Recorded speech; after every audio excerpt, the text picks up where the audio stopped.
the sad part, nothing that he did was original necessarily. No. It's been kind of done before. We've poked fun at the megachurch for years. They're an easy punching bag. They have converted that money into influence over people's souls. Over people's souls. They own people's souls. Because when people say you sold your soul, it means you allowed somebody to put you in a position you could not have gotten in without them, and you gave them the leverage to take that away from you, and you are too far in to get out. While it is a very much easy target and a punching bag and the butt end of a joke for all of the shenanigans and the foolishness that does still occupy our sacred spaces, we need to understand the power and the weight and the responsibility that we still have. Let them laugh. I can't prove it, but you know that I suspect that we are in illustration where Jesus said, let the wheat grow with the tares. At the last day, he will send forth his angels. They will separate the wheat from the tares. I wonder if we're not in that moment where the angels of the Lord are being sent to point at fruit and call out the lack thereof. And so I think that if we're going to live Antikemi, we're going to have to recognize that some tables we were leaning on may get flipped. What if I told you you were meant for something more? And what if at first sight your birthright was inked in blood? And what if dominion was written in big bold letters? And what if we shouldn't just occupy but overcome? And what if the observation of opposition was us? Antikemi, the podcast. Welcome back. Thank you so much for tuning in to the Antikemi podcast. Whoop, whoop. I am one of your hosts. My name is Jonathan. I'm Schulz. And we're so happy yet again that you are here, tuned in with us. I just got a promotion. I think this is the first time I've been more than half of a host. I didn't expect that. I wasn't ready. I didn't dress right. Oh, man, that's funny. That's funny. Yeah. I guess we got to work on that intro a little bit. we don't know exactly like clockwork, but we're getting it. Right. It kind of like has changed a little bit every single time. Yeah, that's all right. We're That's playing cool. with Hey, it. we're here. We're us. Yes, sir. You is you, and me is me. I was laughing this week because a YouTuber that I kind of follow, he always started with a double clap and a whoop whoop. And Okay. I never knew what was up with that till we started doing this. But then I kind of understood what it was, but I thought, all right, I guess he's leaving it in. That's a choice. I'm not sure why he's leaving it in. I guess Well, it's part what's of his funny, branding, I he guess. spoke to it. Oh, really? He said he just got sick because he said that was basically the only editing he was doing with his style. Oh. And he just got sick of it. And so he just decided, no, like the way I start my episodes is with a double clap. And y'all are going to see that too. Hey, I love You it. don't see it with us, but No. That's not our style, but that's funny. You know what to do. You need to click the like, add a comment, especially if you have watched the entire episode. We want to hear from you. We want to hear your thoughts, hear how it's impacting you, just hear what the Lord is sharing with you. So do that. Hit subscribe. If you're not subscribed to the channel, I don't know why you're waiting, because this is one of the best things on the internet. truly. At least that's what I've been told. I don't usually believe my own press, Yeah. but I'm sorry. I'm on the internet. This is good. It's good. It's good. I'm not just saying that. I think it's legitimately good. Not only is it good, but it's good for you. Yes, sir. It's going to feed your soul, feed your mind, And we're definitely here to facilitate conversations that is going to help you to live Antikemi in a world that is definitely swimming downstream as opposed to pushing against the current. And share it with somebody that needs to know that there is an option to live the Antikemi life. Right. You mentioned something earlier that was interesting. You were saying, like, we are in the business with this podcast specifically in intentionally rattling some worldviews. Like, that's not an accident. And if it's happening, praise God. It's happening to us. Why we even kind of got on this platform. Would you not agree? 100% I would agree. And our new friend, Nathan Sanders, who has been Big supporter of the show. Big supporter. Shout out to you, sir. Definitely edging up to a shout out for weeks. Yeah, for sure. He's been shouted out on the DL before. He's the living example of why you should share this with someone specific that you know will, because I'm losing count of how many people have become faithful subscribers because he told them about it and shared it with them. So that's why I say, like, share it with somebody that you know needs this or will connect to it. But anyway, he was laughing on Sunday and said, I don't think he had watched it yet. Maybe he had, busy man, and sometimes he catches up and all that. But he had said something along the lines of, I was getting calls about the. He mentioned that to me too. He's like, y'all went left on some folks when they thought you were going to go right. Right. Well, that prompted a thought process for me. I mean, we absolutely knew that was going to happen, and I did think when I was listening to last week's episode, which I happen to believe is actually one of the more important episodes we've ever done. I would agree. Not for the legalism of it. That would be the wrong lesson to get from it. But I do. For many reasons, I actually think that in the balance, that's one of the more important episodes we've done. But it is different than what we're usually doing because we're not typically throwing out content that's aimed at, I guess, being. We're controversial. What am I trying to say?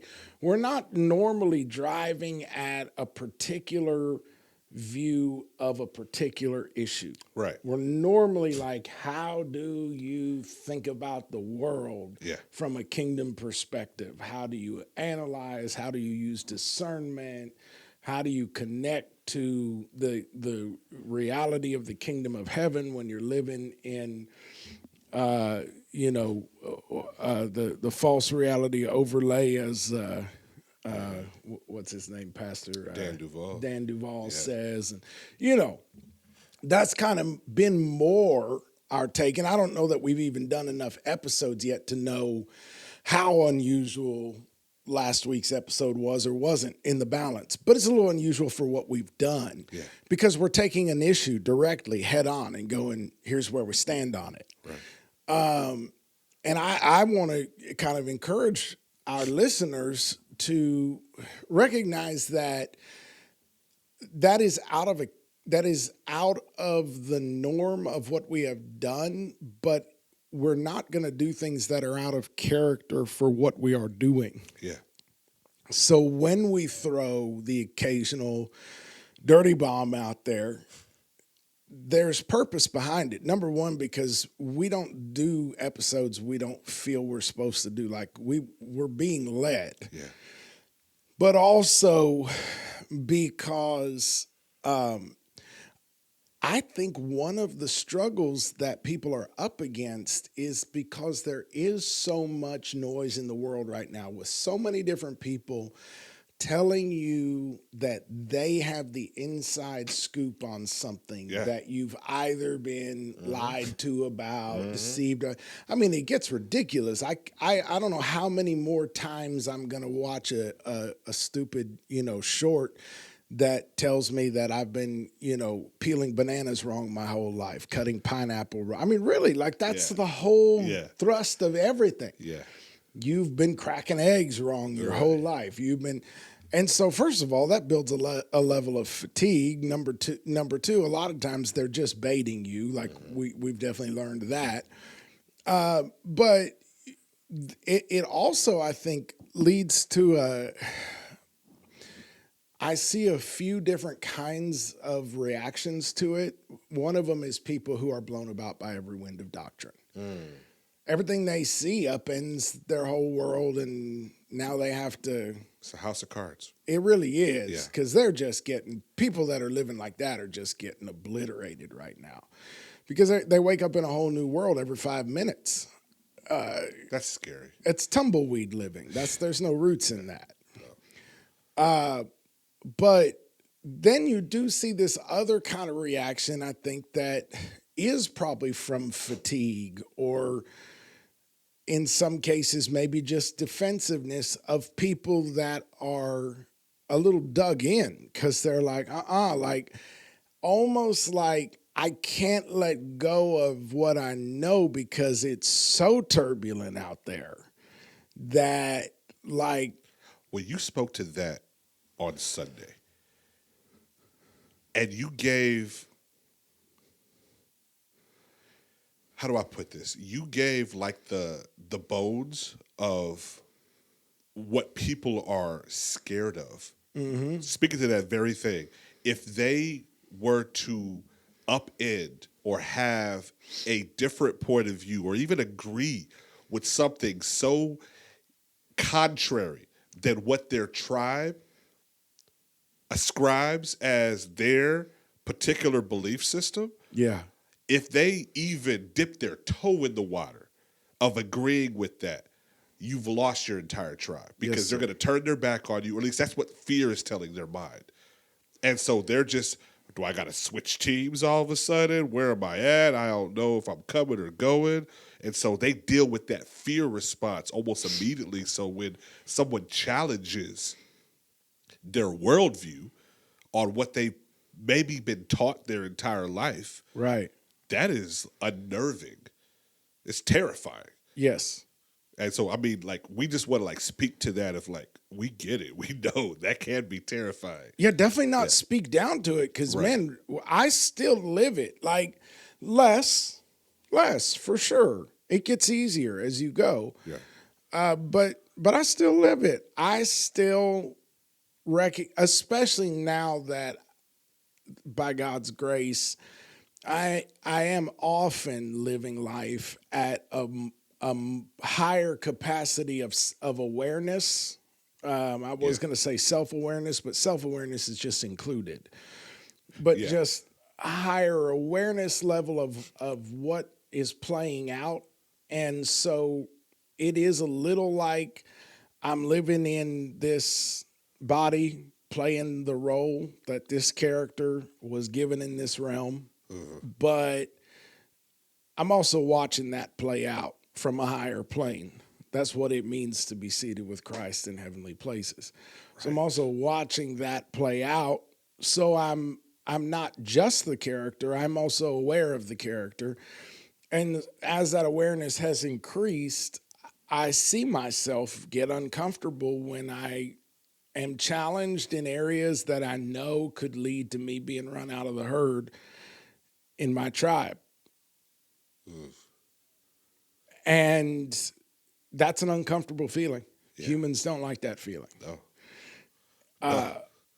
And that's an area where it's really healthy to lean into the pain, because any tribe that is predicated on agreement with falsehood isn't really a tribe that is beneficial for me to be a part of. And any tribe that's predicated on a firm foundation, that's built on a firm foundation, is going to withstand that level of scrutiny. So what am I holding on to? My membership card? Well, my membership card doesn't have any value if the club it gets me into isn't a club I need to be in, right? Yeah. We are strangers in a strange land. Sometimes that's going to feel lonely. I loved how Dallas Jenkins in The Chosen illustrated that with some of the tension that he built in into like the characters, especially with the Pharisees. Yeah. And so like some of their interactions with Jesus and his disciples, you can tell like there was one character in particular, I'm forgetting his name, extra biblical. He's definitely a creative license, but you can see his interactions with Jesus and his miracles and the disciples were definitely drawing him. Like there was a level of like, I gotta believe what I'm seeing. However, like I know that my tribe of the Pharisees and the Sadducees, like they're not rocking with this at all. Yeah. And that's pulling on me stronger than me looking out and seeing something that is rocking everything that is different about how I was like trained, what I've read, what I've believed my entire life. That happens a lot, especially in the church culture. I mean, so much so. I think there's a few categories in life where it happens more than almost anywhere else. Not many. One of them is church. Probably the other big one I can think of is politics. But it really is like it's like a petri dish for that experience.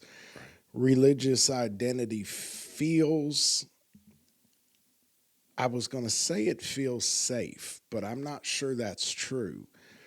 I think the loss of it feels incredibly dangerous. Ooh. Yeah. I'm not convinced that's the same thing as the identity feeling safe. Right. Because anything that's predicated on that much fear. How safe could it be? Right. Right. So, this is just kind of, I told you earlier, I feel like that episode did what we were hoping it would do, which is it made some people uncomfortable in the best way. When we do that, when we on this podcast lean into an issue and kind of go ride hard for a point of view, I think it's worth saying a few things about what that's about.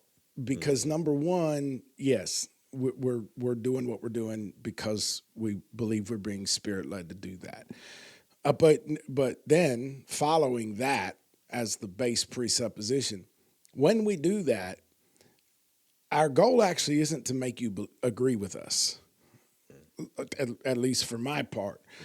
I'm not looking for a bunch of people to come up and say, you completely changed my viewpoint on that. I want to hear people going, well,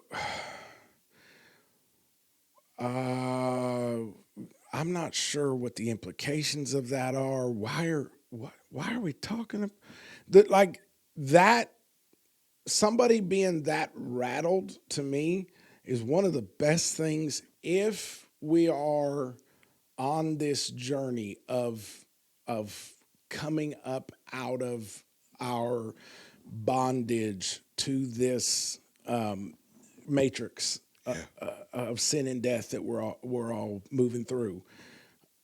I think one of the best things that can happen to us is for, especially if it's a voice that we believe has some level of weight or we've built some level of trust with, to throw something at us that challenges our presuppositions about the rules of the world that we think we live in is actually super healthy as long as we learn how to receive that challenge. And that is a big part to me of being able to live the antique of my life. Learning to hold uncomfortable ideas without judgment.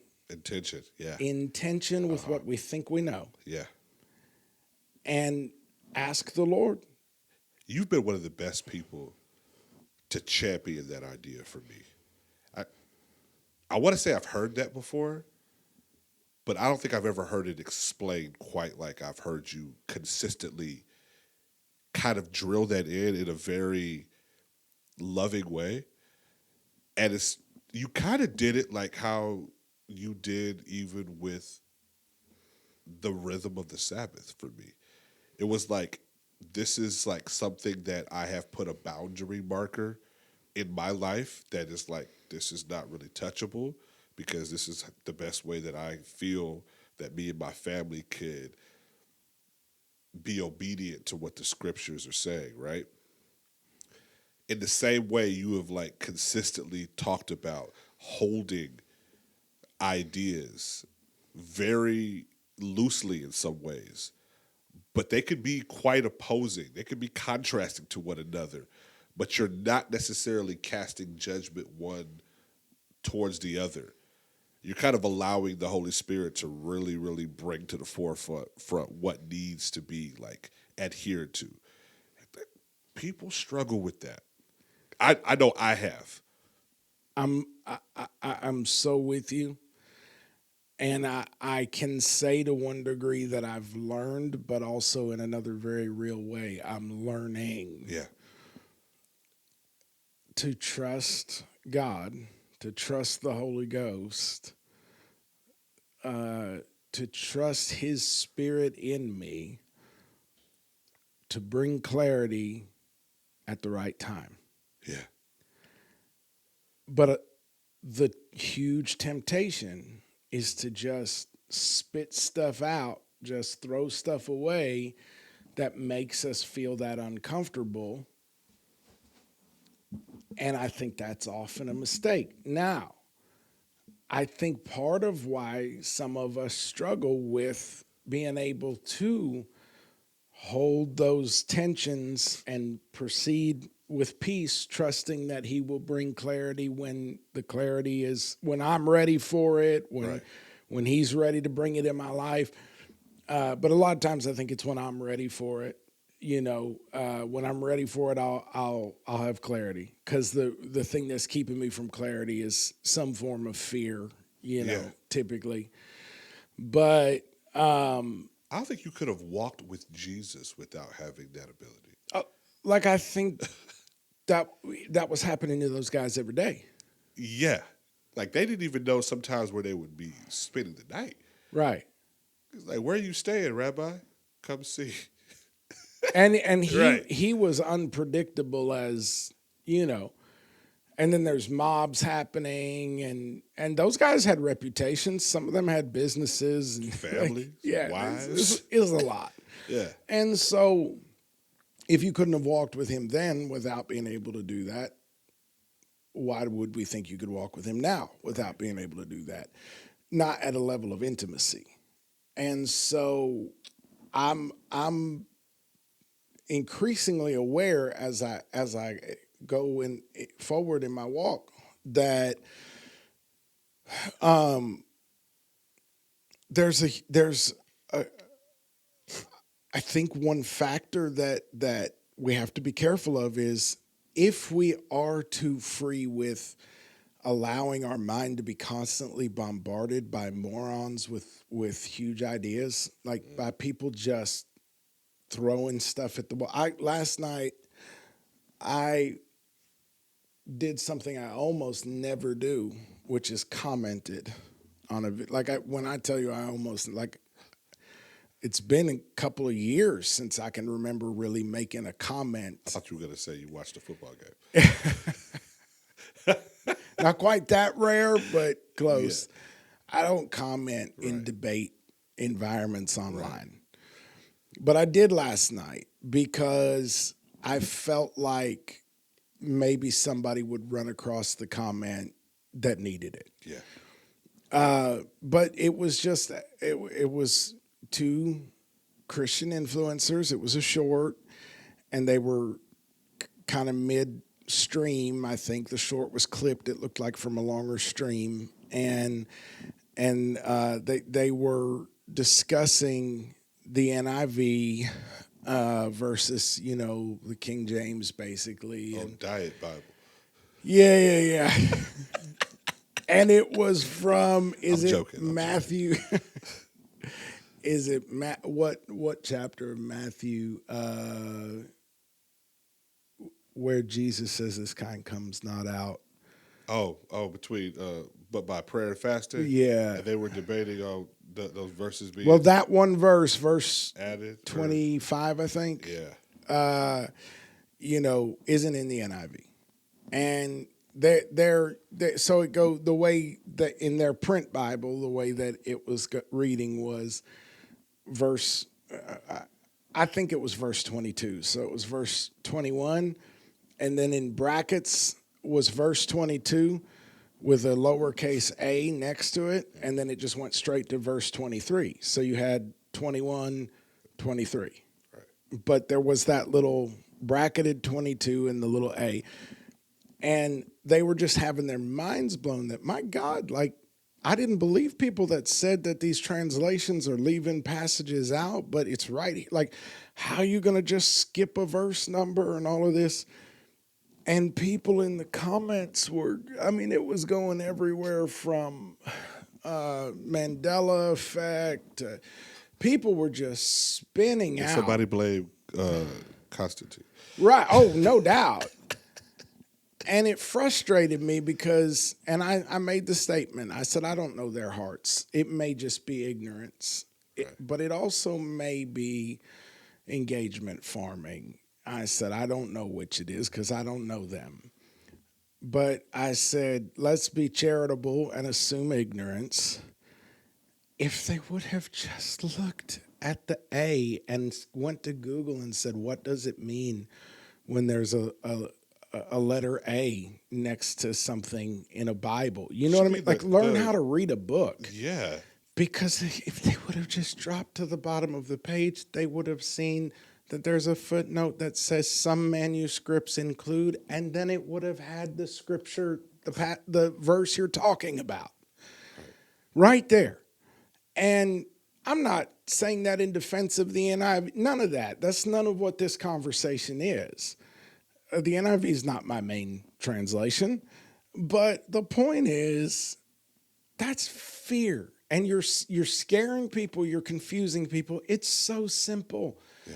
Ancient manuscripts were copied by hand under all kinds of different circumstances, using the best sources they had available to them, and not all of them are exactly the same. The message is completely the same. It's cohesive, yes. Sometimes there's a verse or a little passage that's omitted or placed a little differently or whatever. And when translators sit down to make a translation, they choose a set of manuscripts to work from. It's that simple. It's that simple. It really is that simple. I'm not saying no funny business has ever been played. Funny business has been played. That's why the Bible says I am against the lying pen of the scribes. So funny business gets played, but not everything is funny business. Right. And that was not funny business. That was translators faithfully working off a manuscript. And so I just made that comment. I was like, guys, before you panic, just know the verbiage they're looking for is literally at the bottom of the page, printed a little smaller with a note that says that one wasn't in this manuscript. You know what I mean? Yeah. So the point is when we let, and I'm not calling them morons. I said morons with big opinions, and then I called out a specific instance. I'm not calling them morons. What I am saying though, is that the blind really can't lead the blind, and you not everybody can teach. Like, just not everybody can teach you, and so for one thing, be careful not to let. I'm not saying any of the people listening to this are, but I'm saying it to me too.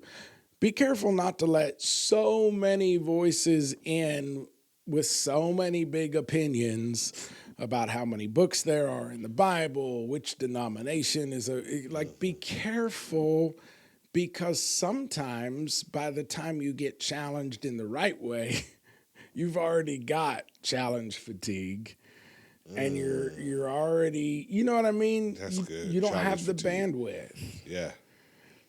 And so if we keep if we try to keep the noise down so that our minds can be as clear as possible in all of that, when the right challenge comes, it's actually super healthy. And the value isn't necessarily in all of us coming to the same viewpoint. I'm kind of the opinion that if a Bible-believing Christian honestly digs and examines and compares and evaluates and allows the word to speak for itself, at this point in history, with as much documentation as we have and the level of scholarly work we have available to us and all of that, kind of the opinion that most people that really dig on the Sabbath issue are going to kind of wind up somewhere around where we are. I am.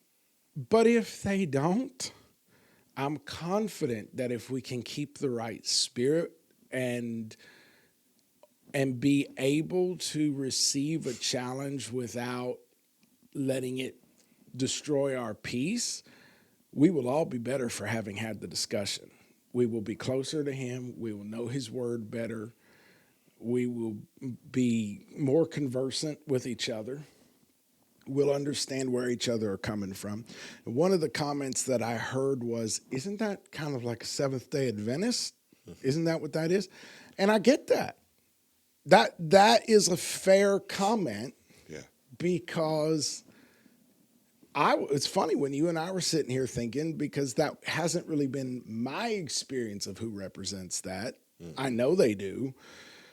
But my experience of who represents the Seventh-day Sabbath worldview has more been either just Jews, because I grew up around that, or Hebrew roots, Hebrew Israelites, Messianic believers. That's been more my experience.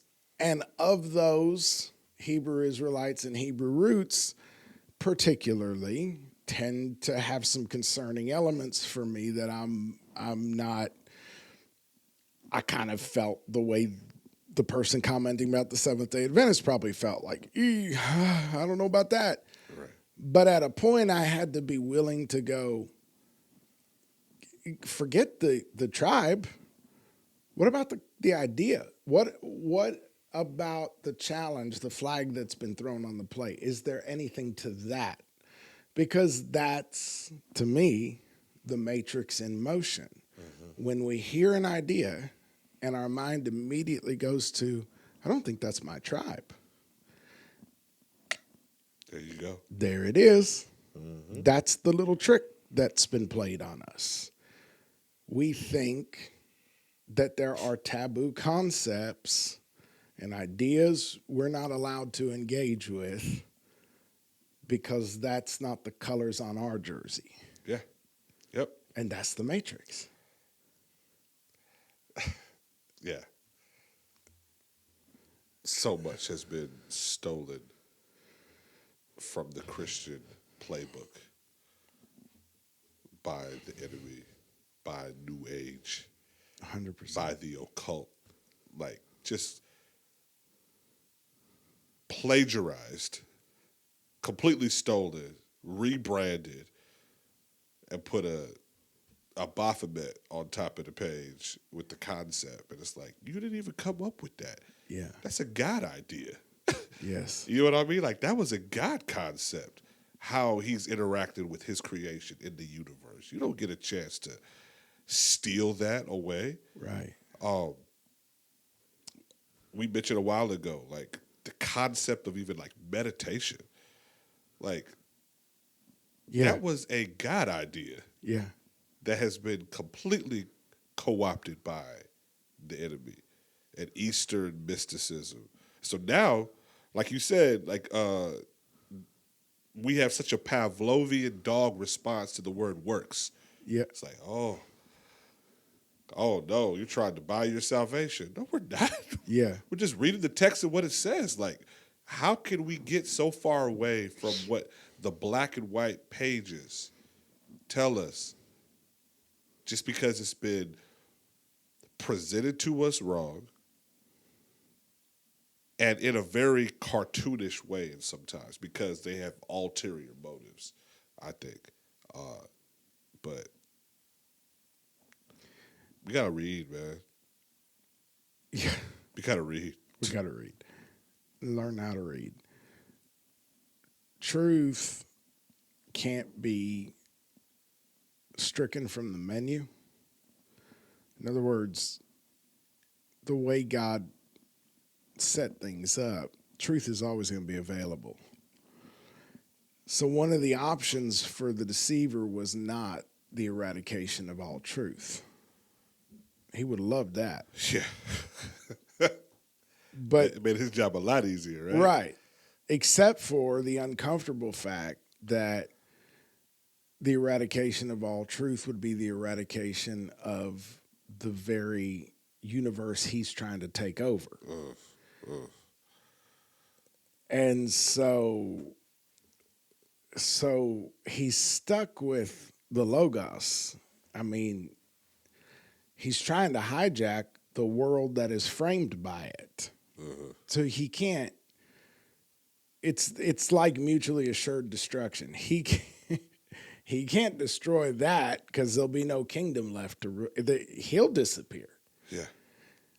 So the option was not eradicate all truth. So there had to be a different mechanism, and one of the big components of that, I believe, has been to subdivide truth down to the tiniest shards he could get it into, hand little tiny pieces of it to different tribes, get them to form their identity around that one truth, and then, of course, cover it over with as much lies, confusion, deceit, deception as he could, and then get everybody within each tribe so hyper-focused on the one little nugget of truth they have that they can't see the whole, manure pile of deception on top of it. Yeah. But make sure that everybody else in every other tribe can only see the manure tribe in the manure pile in all the other tribes. Am I doing it? No, you're good. You know what I'm saying? Yeah. So that you wind up in this situation where all these people are clinging to these. You've got the king's children. Jesus said to the Syrophoenician woman, "Is it good to take the bread from the children's table and feed it to the dogs?" And she said, as we know, "No, Lord, but even the dogs get to eat the crumbs."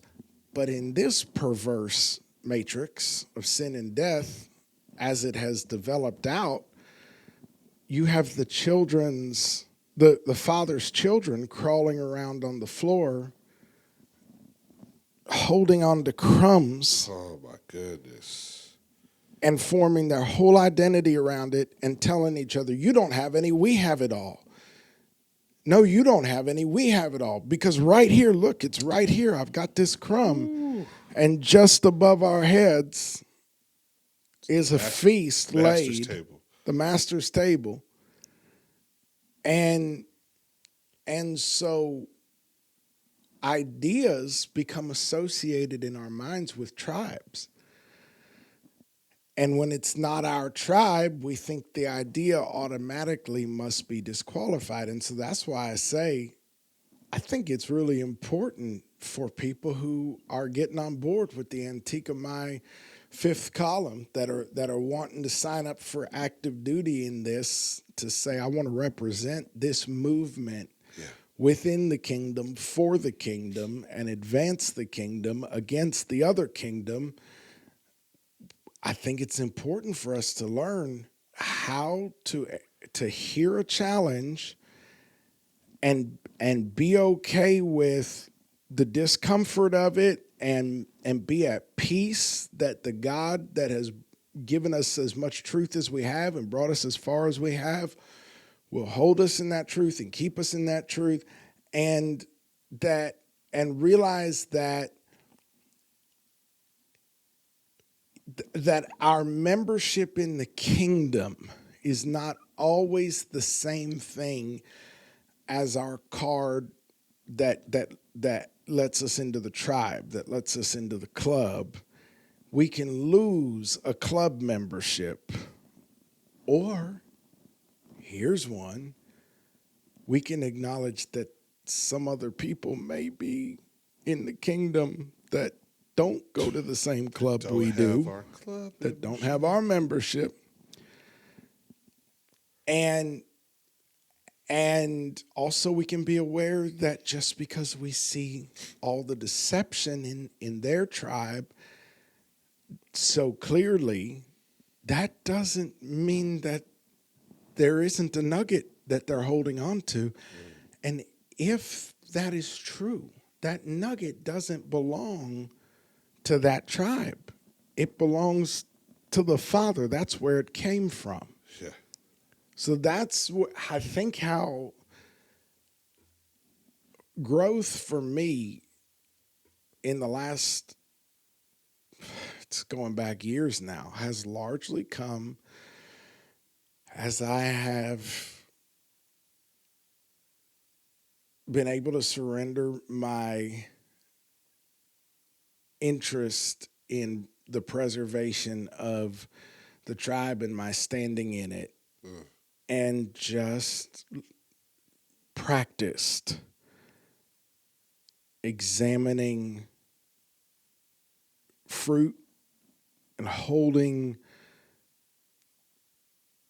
concepts up to the measure of his truth and seeing how it shakes out. Yeah. Yeah. And being willing to accept whatever the ramifications of that outcome are.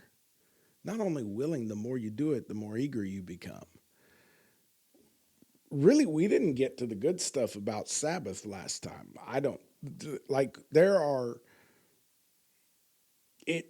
It reminds me so much of the multiplication of the loaves and fishes. Both times it happened, and both times there were baskets and baskets of leftovers to take up. When you're dealing with kingdom principles, they are so rich and so nutritious that you and your audience will eat to your fill, and there will just be more left over. You got to go. Then you got right. Right.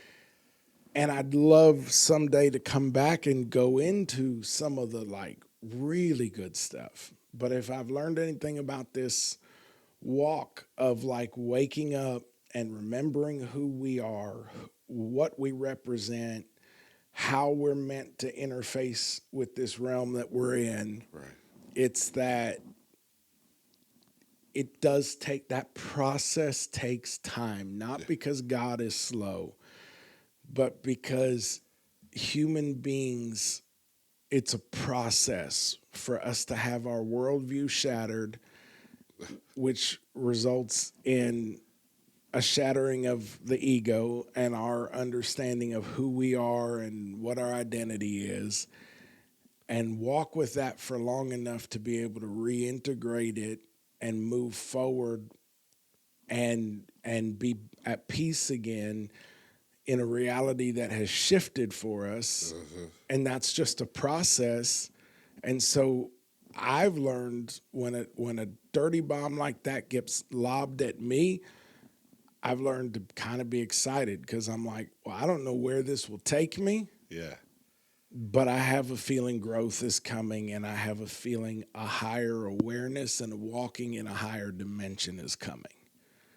Paradigm shifts can certainly accelerate growth. I'm a student of that, of allowing myself to be challenged. That's the point of having a growth mindset as opposed to a fixed mindset. I mean, you have, even in the business world, sometimes that business coach their entire job is just identifying where you're stuck at or where you have a non-growth limiting belief about yourself or about whatever project or whatever goal, and just working on you working past that alone. Because, man, our human mind is so powerful, and it can really play to our advantage or disadvantage very easily, depending on what we are subscribing to, whatever belief system we're subscribing to. That kind of goes that Tiger Woods has never been coached by somebody that could successfully play around against him, really. Yeah. You know what I mean? Yeah. But certainly not a championship. But that's not really why he needs a coach. He needs a coach who can watch him from the outside, who can stand at a distance and observe and go, you know what? I'm noticing you could tighten this up. You could, just because he's better at it than that guy is, doesn't mean that guy can't look at him and see where he could 100%. improve again. 100%. So I just felt like it was worth it to just stop for a minute and go, don't worry about it. If last episode threw you for the biggest loop in the world, don't worry about it. The win for me would be if you can integrate that challenge. You don't have to even wrestle through it right now. If you're not ready to deal with that issue, don't deal with it right now. But just don't throw it away because it made you uncomfortable. Right. Just put a pin in it. If you're not ready to deal with it right now, just put a pin in it and go, that made me feel weird, and keep walking. If you can get that much growth out of it, that's big. There's a lot of things I do that with because I know I'm not I just am not ready to stare that dog in the face. Yeah. You know what I mean? Right. And so I just go, okay. And sometimes it's 2 years later, 3 years later, and the domino drops. And you're like, okay, the last piece needed to fall. Oh. Yeah. And then I'm glad I didn't throw the thing away. Right. Right. To kind of shift gears a little bit, but on the same vein. Oh, shift. So dumb. If we have our tribes, right? We have our affiliations, our groups. Yes. And the one that we represent is the church, being kingdom citizens. Yes. I'm finding that it's becoming not only targeted, but my question is, why is it so easy to become a target for ridicule, for negative connotations and labels to be attached? Like the punchline, like it's so easy to do that with, I would say, not just the American church, because I've seen it really, really hit home in a lot of the antics, especially in the African. I knew you were going there. The African church. I mean, my God, I've seen a lot. We pick on the West because that's us, but Right. they got a whole other thing going on. Absolutely. So when it comes to, let's just say, Christianity as a whole, the umbrella of Christianity, why do you feel like that is a particular tribe that is such a subject of like ridicule?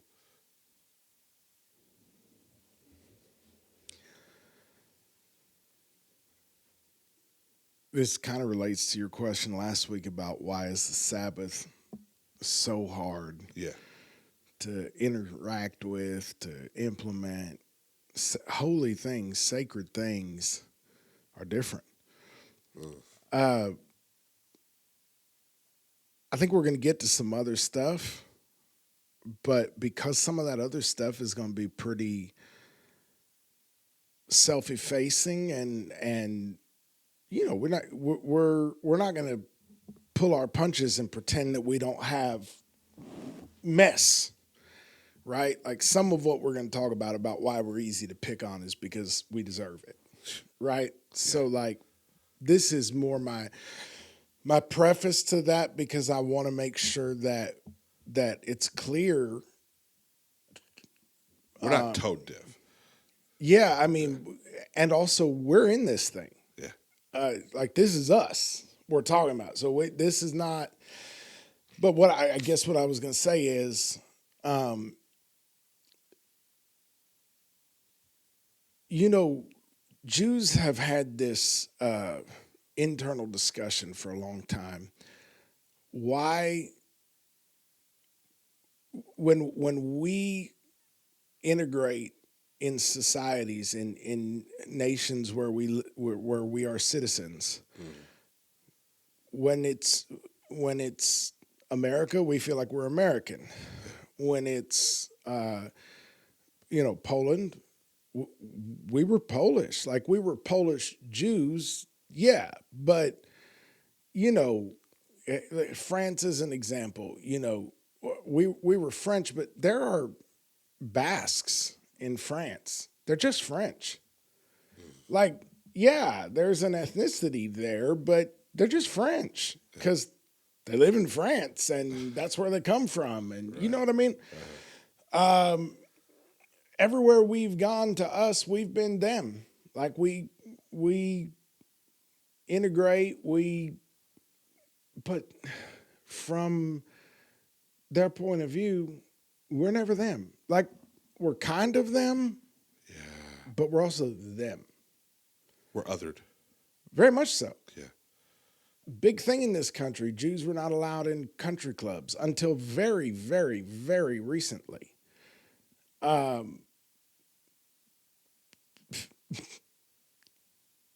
That's why it's a little funny to us sometimes, the concept of us like we are the hidden hand, we're the ones running the whole thing.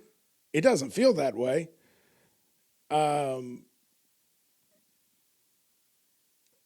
But we have tended to make lemonade out of those lemons, and there are gifts that come into play there, but there's other stuff that's come into play. But the point is, so we started our own country clubs, and then everybody wanted into our country clubs. And so now we do kind of run the best country clubs. And, you know what I mean? Now you own the country club. So there's like a whole thing there, right? Uh-huh.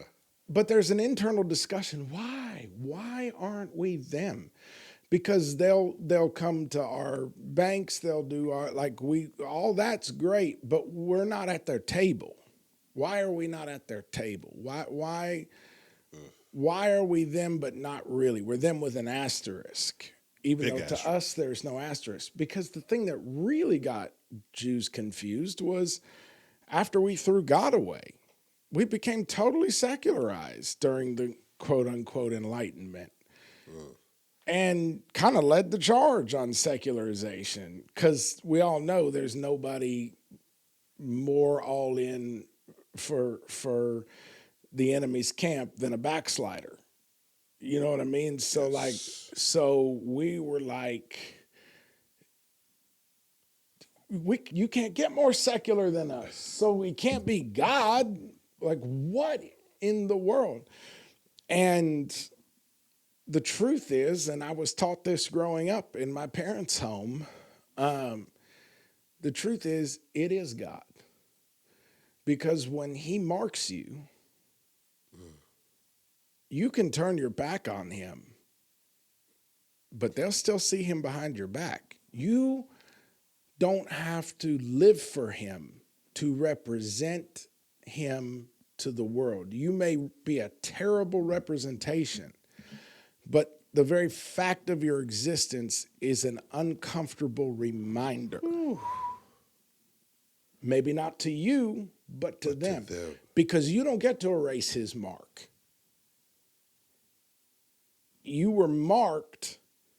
You can erase your worship. You can erase your loyalty. You can erase your belief. You can erase as much of your history as you possibly can, but you can't erase his mark. And so when people look at you, they see something that you may not even see anymore. You represent something they don't want to confront. So it is my belief that despite all of their best efforts to integrate fully with the world around them, that was an impossibility from the word go. I'm going to say a similar thing about the church, because I think no matter how poorly we do at it, no matter how divided we are amongst ourselves, no matter how desperately we betray the sanctity of the message that we're called to represent, the very fact of the Lord Jesus Christ, himself the chief cornerstone, we may have built on it with as Paul said, straw and mud, you know. We may not have built like a wise builder. We may have been foolish in what we constructed on that foundation, but the foundation is there nonetheless. The cornerstone is there nonetheless.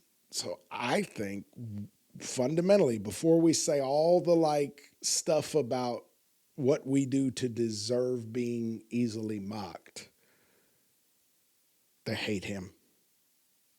And something in the human heart that is geared toward rebellion loves to find opportunity to take shots at him and what he is building. So I don't know if that's the answer you were expecting or looking for. I think we're probably going to have a really good conversation about some of the stuff we do that plays right into it. Yeah. But I thought it might be worth starting from the point of view that we're marked. Whether we represent it right or not. That's good. Because Jesus Christ is the cornerstone of his church,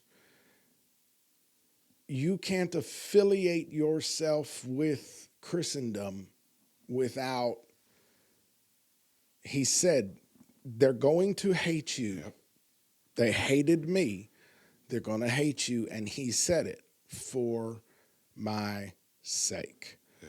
So I thought, let's start there and just acknowledge that we're never going to graduate taking cheap shots from all comers, because Jesus Christ himself started this thing. And in case anybody forgot, he's not popular down here. Yeah.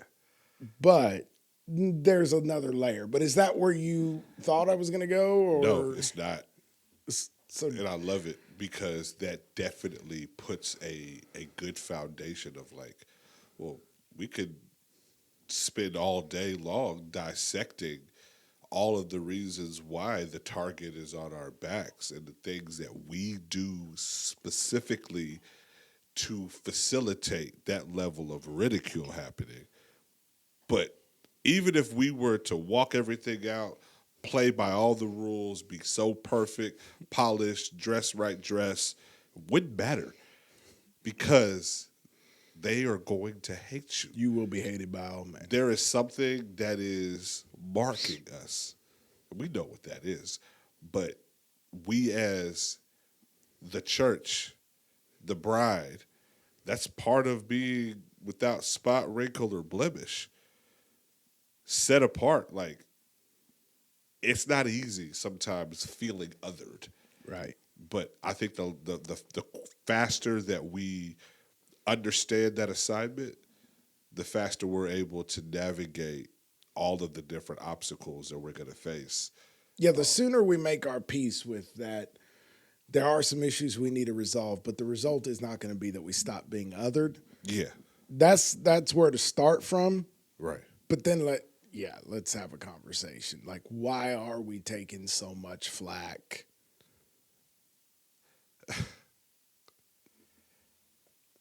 So, and we've already said we're not going to, base these type of episodes around like current events. But this is something that is like ongoing, and the noise is getting louder and louder. Yes. And so, like, controversial sake, there's a comedian, he does skits. And recently he portrayed Betrayed or portrayed? What'd I say? I didn't know. I was actually asking. Yeah, Did you say betrayed or portrayed? Oh, portrayed. Okay. Yeah. I don't think it was that much of a betrayal. Yeah. Unfortunately. I just wanted to know what you were about. It was a portrayal for sure. Yeah. And he was definitely poking fun at megachurch, mega pastors and mega churches. And the antics are just through the roof. Yeah, but the biggest antic, arguably, when he flew in on the pulleys, that's just a been thing we done. do. It's been done before. Like multiple times. Yes. And I mean, even so that I have a standing joke Running joke. in our staff meeting of like every event, like, what are we going to have? Is this the one, Pastor? Yeah, is this the one where you're going to come down from the ceiling, make your entrance, on the platform? Hell will freeze over. But like you said, it's been done in all seriousness. Going back to the 90s at least. And we're not just talking about a demographic of a white church or a black church. Right. Because we have that separation inside the organization. Like, we could get that to later why that's happening. Yeah. But I've seen it in the black church. The first time I saw it was a black pastor in a predominantly black church coming down from the ceiling, illustrating funny. Jesus's return. If Jesus comes down on pulleys, I want my money back. I'm going to customer service. Right.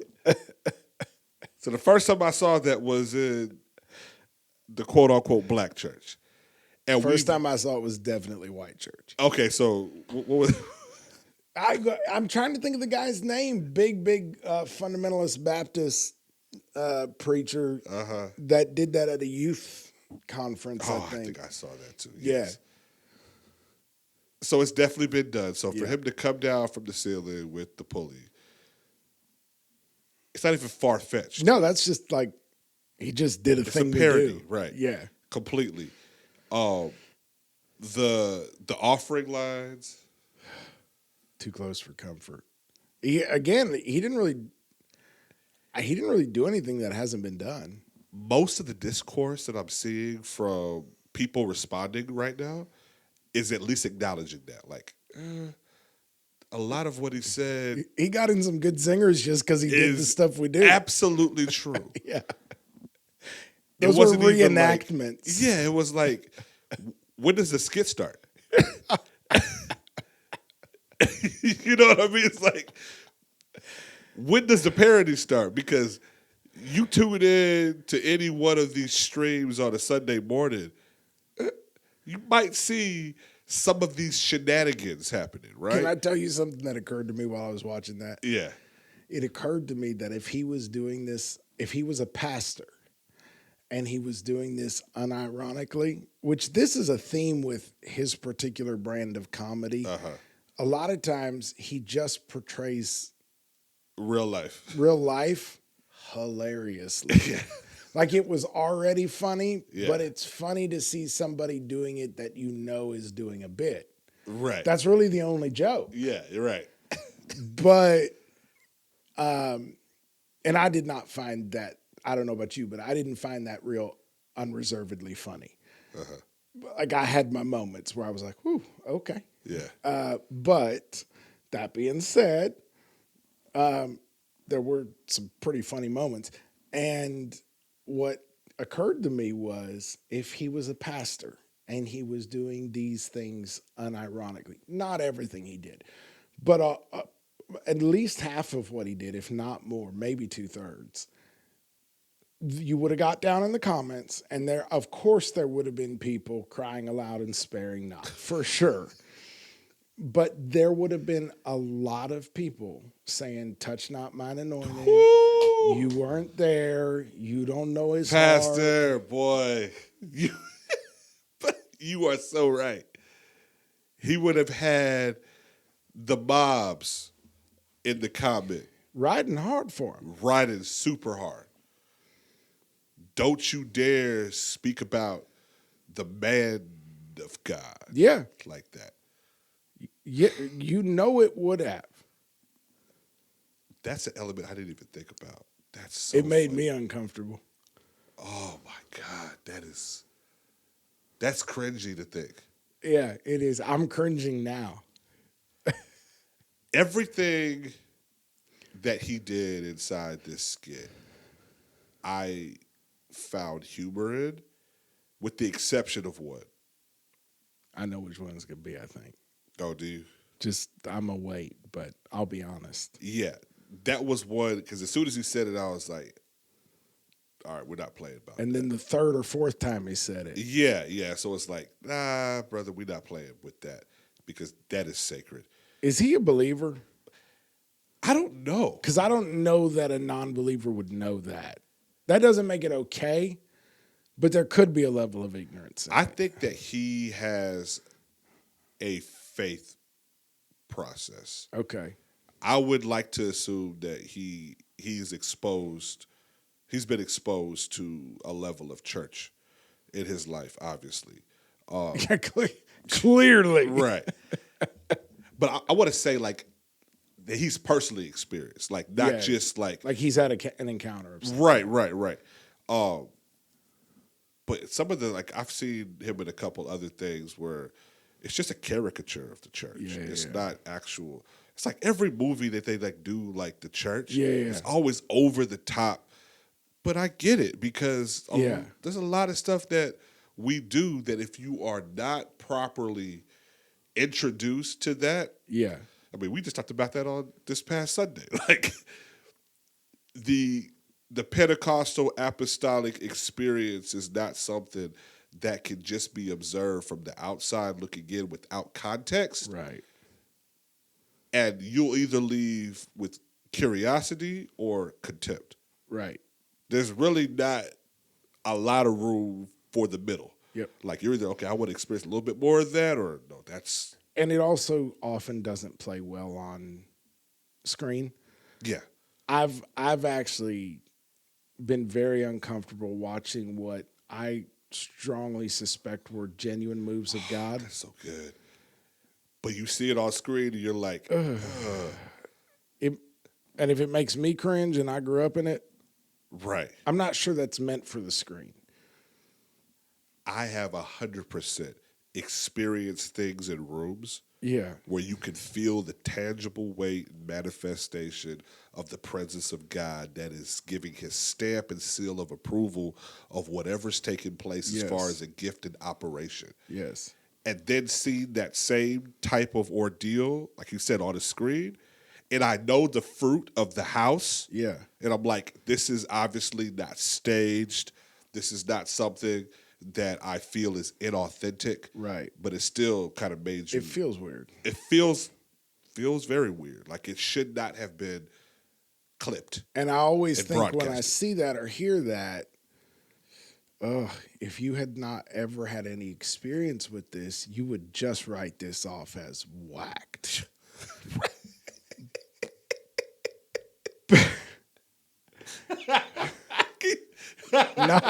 Not the snort.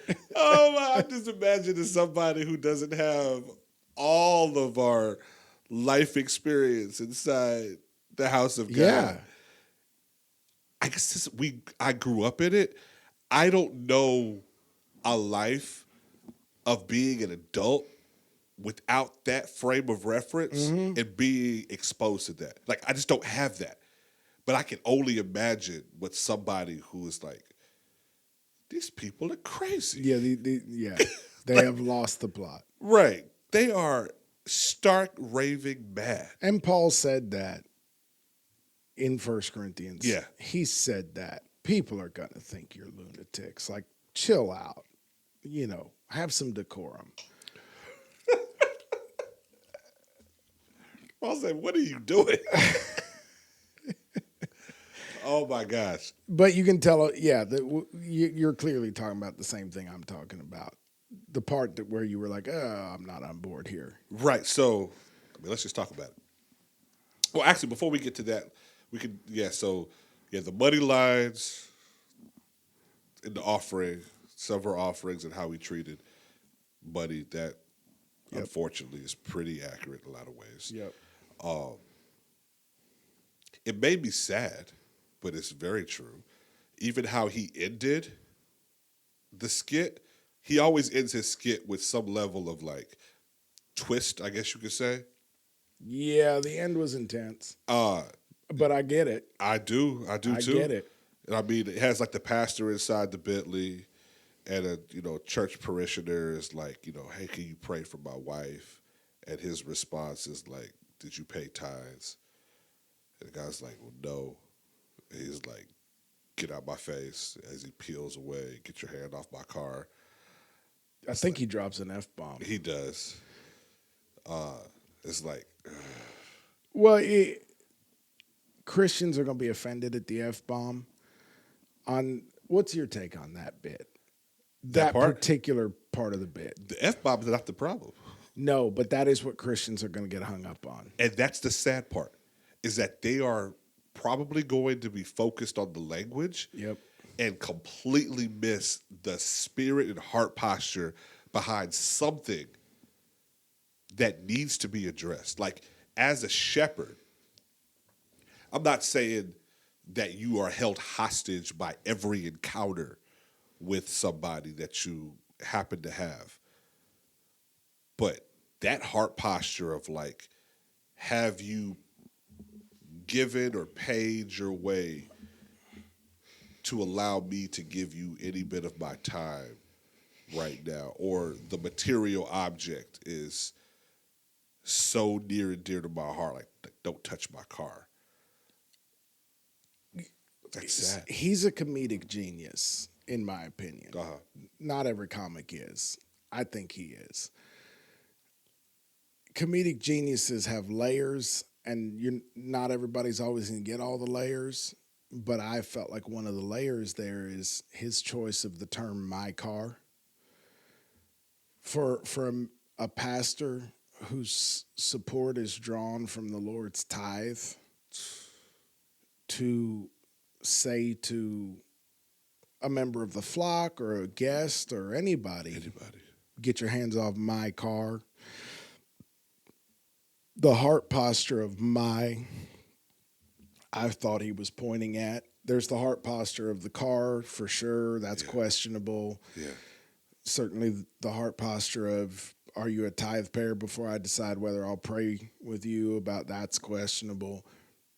But I thought the idea of my car was pretty observant on his part. I do think that is the idea with a lot of us. Yeah. And I think that's really bad and really dangerous. And I'm going to say something that is probably going to hurt some people's feelings. I don't believe God is that offended by cussing. It's not great. It's not a great habit. I'm not saying anybody should be doing it. Right. Cussing is a cultural thing. It can be cursing. It's not usually cursing. If anybody ever looks into it with any level of real integrity, nuance, integrity, intellectual, you're going to realize the whole idea of cussing is more rooted in classism than it is rooted in anything else. That's just honestly the historical facts of how that developed. Is people who didn't want their kids to sound like the kids on the other side of town type of thing, you know. But leave that where it is. Bottom line, I don't believe God is as offended as we are about cussing. I don't think Christians should be using a word that references the intimate act in a carnal way anyway. Yeah. So I wouldn't consider that healthy communication, certainly not for a believer, right? So I'm not advocating use of the F word. I just think that, I do kind of think the guy's a comedic genius, and I think he knew what he was doing, throwing that word in right there. I think that he knew that he was going to trigger a lot of Christians to talk about that. Yep. And that's going for the bait, because the truth is that the thing that God would be offended by, of anything in what was being talked about there, is that this young man who may be a believer, may not, may be early in the stages of being a believer, may be somewhere in deconstructing, I don't know, wherever he is in his walk, and all of the people drawn to his voice are bleeding out because they are being addressed by a church that has centered the wrong things, and is it's like, I don't know how to even adequately say what I'm trying to say, but it's like the comment, and he knew this going into it, that the comments underneath that skit were going to be exhibit A for the mindset he's addressing and making fun of. Because I know that the most offensive thing that he was highlighting is this attitude of the Levite who crosses to the other side of the street because he's in a hurry to go serve at the temple, the priest who doesn't want to defile his hands, he's talking about something real. If we're honest, he's talking about something real. This is a thing that happens. It's not occasionally. It happens a lot. He's pointing at a real thing, and the fact that so many of us are going to be offended by something else, something in his presentation, really points to the problem. Yeah.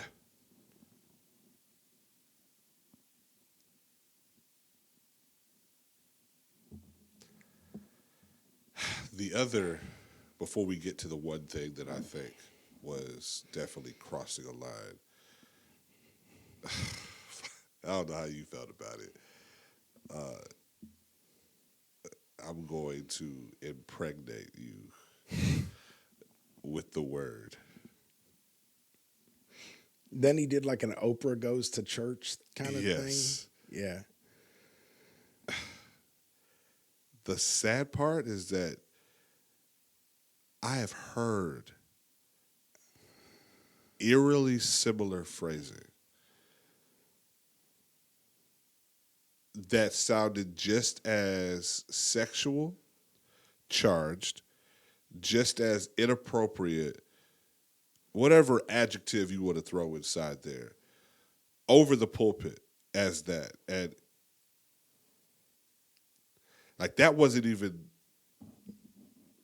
parody as much as it was him just repeating or remixing something that has been said before.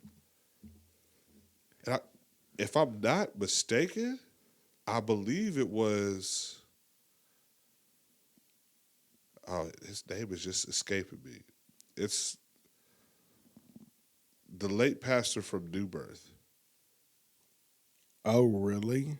You know what I'm talking about?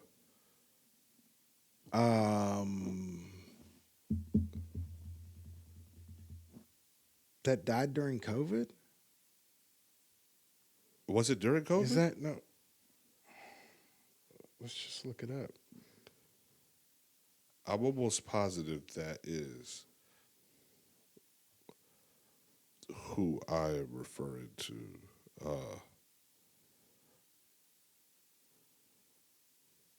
We're just tapping away. Yeah. Bishop Eddie Long. I guess he died before COVID. Yeah, he died before. Bishop 20, Eddie, probably 2017, something like that. Bishop Eddie Long had made a statement very, very close to that. Why is that not surprising? And I'm not saying that Druski specifically referenced that, but yeah, I went ahead and said his name. I'm just laughing because we have just hit the name dropping section of the. I mean, it is what it is. We out here in this, we gonna snatch you into this deep water with We us. don't drop names a lot. Yeah. I think the last time we did it was Charlie Kirk. Tonight it's Druski and Bishop Eddie Long. When we do, we do. And not to disparage Eddie Long, No, that's tragic. but yeah, that he definitely had some things that he definitely struggled with. Well, the way my brain works, I went to James 1:21, which you went is to the where Bible. well, it's where I Yeah. think that idea may derive from. Oh, okay, yeah, Therefore, putting aside all filthiness and all that remains of wickedness, in humility receive the word implanted, which is able to save your souls. There is this idea of Jesus even said the word is the seed. yeah. Or the seed is the word. So there is an idea there, but it's been, I think you're correct, that it has been for the purpose of being a shock jock, and pastors struggle with that, especially pastors who get on TV and feel like they need to, or social media, and feel like they need to drive views. They struggle with just being outrageous for the sake of being outrageous, and I kind of thought, I think he's making fun of stuff that probably has kind of happened. Obviously, what he's doing, gyrating from the pulpit and saying you'll get impregnated, obviously that is inappropriate. But I don't know if people are too dumb to realize this. Yeah, he's being inappropriate on purpose. He's trying to point out hyperbolically. Well, that's not even hyperbolic. If looking up the quote, No, is it that bad? yes, he was talking about it's the preacher's job to deliver fresh sperm, No. the word of God that the church, the womb, receives. I remember it was significant. It was controversial. This is like back in 2010. Like, so it was a long time ago, but I quit. I remember this. And I remember thinking, like, that is not the way that should ever be preached or talked about. It was overtly sexual, right?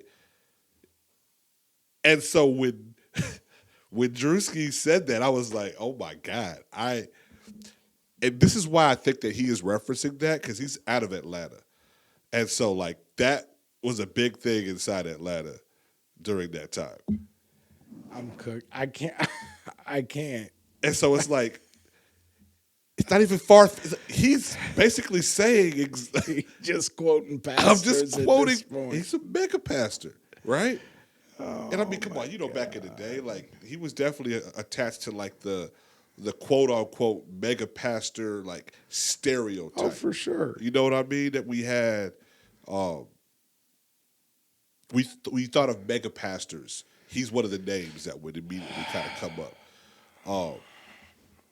But yeah, like, it was just one thing after the other. But then where I thought that it completely kind of crossed the line was the Christian Dior and the Louis Vuitton comment. Don't make fun of the blood. Yeah. Why he's wearing red bottoms is because he's walking in the blood of Jesus. Which, to me, I get the joke. I do. But it was so, like, that one fell so flat, not only because he's touching something that's sacred, that, of course, like, hard stop. We don't play around with the blood of Jesus. I don't do that. But it didn't even make sense theologically at all, because specifically the blood went over the doorpost and not You're on not the supposed to threshold, trample it. because you don't trample the blood of Jesus. So it's like what you were trying to do doesn't even make sense. But this is where Yeah. my question about how much of a comedic genius he is comes in. Because I sat with that and I thought, is he enough of a genius that he's actually trying to low key say, like, in your rush to defend your hyper materialism, you are trampling the blood. Like, I was sitting there with, is this? I don't know if we guy- give him that much credit, but that is genius if he is. But what made me sad was the comments of people like, this is like, that's a bar. Like, that's a bar. I got to use that. Like, yes, that's why I do what I do, because I'm a Christian and I walk in the blood. I'm like, you don't walk in the blood. What? Please tell me those were bots. I don't think they were. I really don't. It was comment after comment after comment of people I'm getting lightheaded. highlighting that particular, and that just shows that we have such a deficit in the body of people that I would like to think that they would consider themselves believers and Christians. But do they really believe that we as believers are walking in the blood of Jesus? Like, I guess it's a false dichotomy of pleading the blood, covered in the blood, and so I'm walking in the blood. I mean, we've just lost all discernment, and then we've known that for a while, but this is like end stage, you know. Not everything that sounds Christian-y, not everything that sounds truthy, Right. it's Right. not all truth, and it's not all. Just because someone takes a text does not mean they are preaching the word. Say that again. I mean, come on, body of Christ. Like, somewhere you have got to. If you were babies, you would eat rat poison. Like, you are running around here like toddlers, putting everything in your mouth.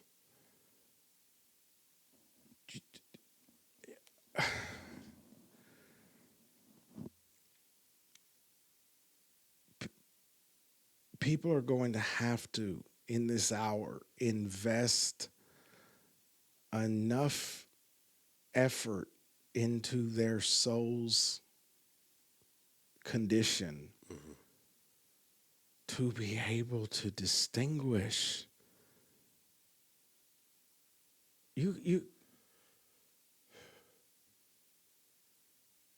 I'm dumbfounded.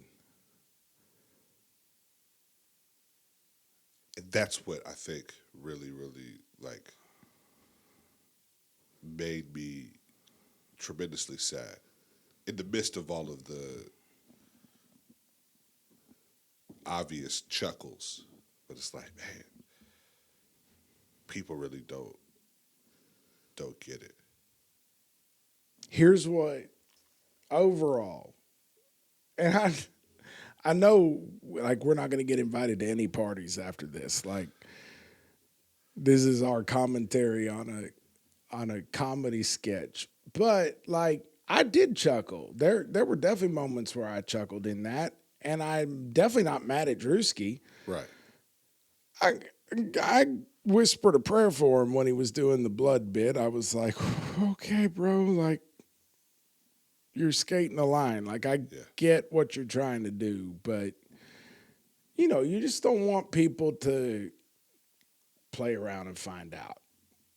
Because I think God has way more of a sense of humor than Christians do. And I think he is probably, I'm not even going to say probably, I guarantee you he is way more offended by the things that Druski is pointing at rightly than he is being prevalent. right. Sure. He's way more offended at the church than he is at the guy calling out the church. But you also, like,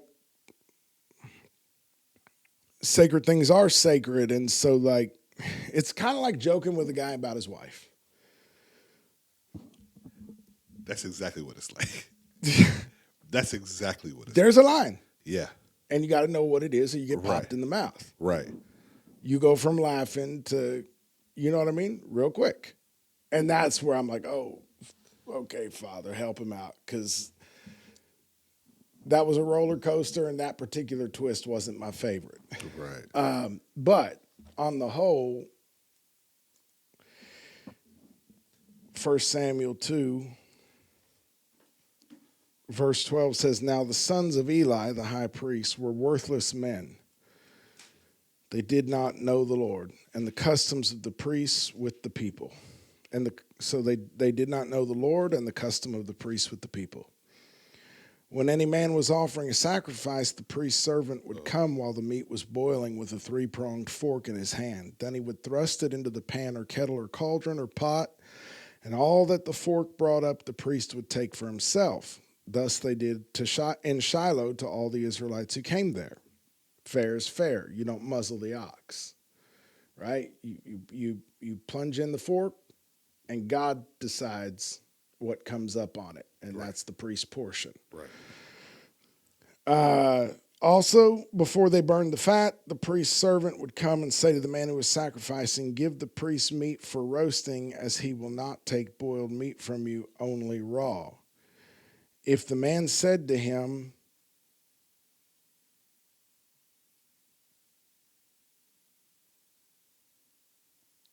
they must surely burn the fat first and take as much as you desire, then he would say, no, but you shall give it to me now. If not, I will take it by force. Thus the sin of the young men was great, very great before the Lord, for the men despised the offering of the Lord.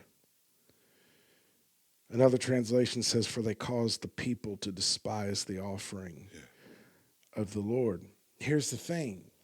God had made provision for the priests to be able to take a part of the offering, but they didn't want a part. They wanted the part they wanted. They wanted the well-marbled stuff. They wanted the good stuff. They wanted the Bentley. And so what offended God bad enough to kill them was that their ignorant selfishness caused the people to despise the Lord's offering. And I've just never been able to think. I know exactly where you're going. That's so good. It's exactly what we do in this present church as business culture. That's what we do. And we make so light of the blood of Jesus. God wasn't mad at the people that despised the Lord's offering. He was mad at the priests that made them despise it, that caused them to despise it. Yeah. So on one level, you should be able to chuckle at yourself, but at another level, I think the fact that a comic can make that much hay out of what we do ought to lead to a level of introspection, and it's really dumb that Christians are piling on him. For what? For what? For saying the truth? Has that been like what you've seen? Because I've seen actually a lot of people like, hey, I kind of agree with what he's saying. I've seen some of both. But let's kind of transition our focus on some of the other aspects that are, true as well. Like the church definitely has some issues and some problems. However, let's also point to all the different things that are good. I think that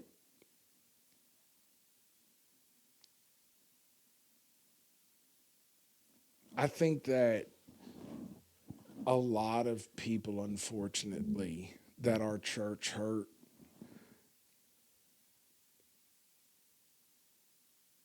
that kind of humor and that kind of discussion helps them cauterize their conscience. And I think that's one of the things that makes it really serious, that we need to address the things that are fair in what somebody like that is saying. Because we need to pray for them that they will be unsuccessful in their ability to use our faults to make an excuse for their walking out on Jesus. Right. Because I was there, I get that. I've used those excuses, but I'm the one that got hurt from that. Like, you can't separate from the Lord and his church without you being the one that pays the price ultimately. So we want to pray for the ones that are going to find justification in it for their decision to, as Lecrae said, let a church hurt become a God wound. Yeah. But yeah, man, I think that it also should really put a level of light of fire under us to take the Antikemi fight to our own house. That's my point. Exactly. To say, man, we can't be giving the enemy that much fodder. Like, I'm not calling Druski the enemy. No. I'm saying the like, enemy of his soul. The enemy of, whatever spirit behind, like, let's target the foolishness. And I'm not putting it past the Lord in his mercy allowing or even prompting in a lot of ways, like, hey, this person has a level of influence. Let's point out the shenanigans to clean this up, because this is not going to be tolerated. And you're not hearing it from my prophets. You're not hearing it from within your ranks, because there is a lot of voices right now that have been saying very similar things. Get your house in order. Judgment starts at the house of God. Let's focus on what we need to focus on. Let's stop making it about programs and productions and glitz and glamour. There has to be a level of separation between the church and the world. We're called out. We should be holiness. Holiness is still right. Like, those voices are still very much crying out, but I think they've been largely ignored by a lot of people. And now you have somebody who is considered on the outside, not necessarily a representative of the church, pointing at the same exact things. Like, the sad part, nothing that he did was original necessarily. No. It's been kind of done before. We've poked fun at the megachurch for years. They're an easy punching bag. But my goodness gracious, how long are we going to allow that to kind of continue to fester? And this is, I think, why we are doing what we're doing. And I love the direction that our local church is kind of taking in this next season of, like, recognizing, like, hey, we got to be different, set apart in a ways, and that's going to consist of a lot of different methods. And maybe we're going to do church a lot differently.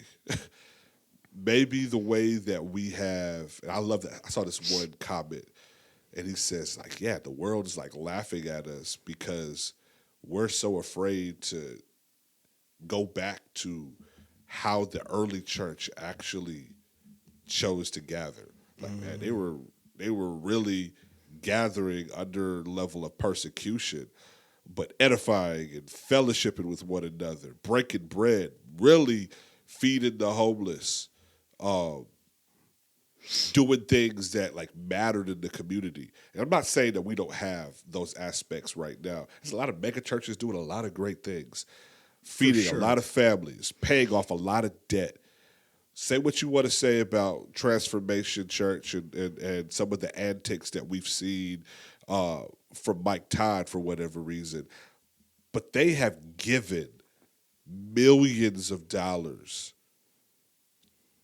to really, really great causes and meet local needs there in Oklahoma. So it's like you can, if you're going to point out all the foolishness, like point out everything, you know? Yes. All the ways that they've like canceled debt for people, bought homes, bought cars, done just tremendous work. So I think that we have to like have the level of nuance in the conversation. But I don't think that we're afraid to understand that, man, there's a lot that we need to tighten up. The concept of church as big business is not an Antikemi concept. I'm not saying the concept of the Lord's coffers being full is not an Antikemi concept. Nothing at all wrong with that, with a church having the means to do something great and maybe even I just don't see the problem with doing things at a level of excellence. All of that, but there's just no doubt in my mind that Jesus would flip our tables. Maybe this Druski bit is a little bit of table flipping.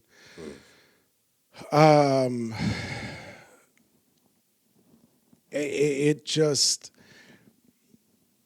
our obsession with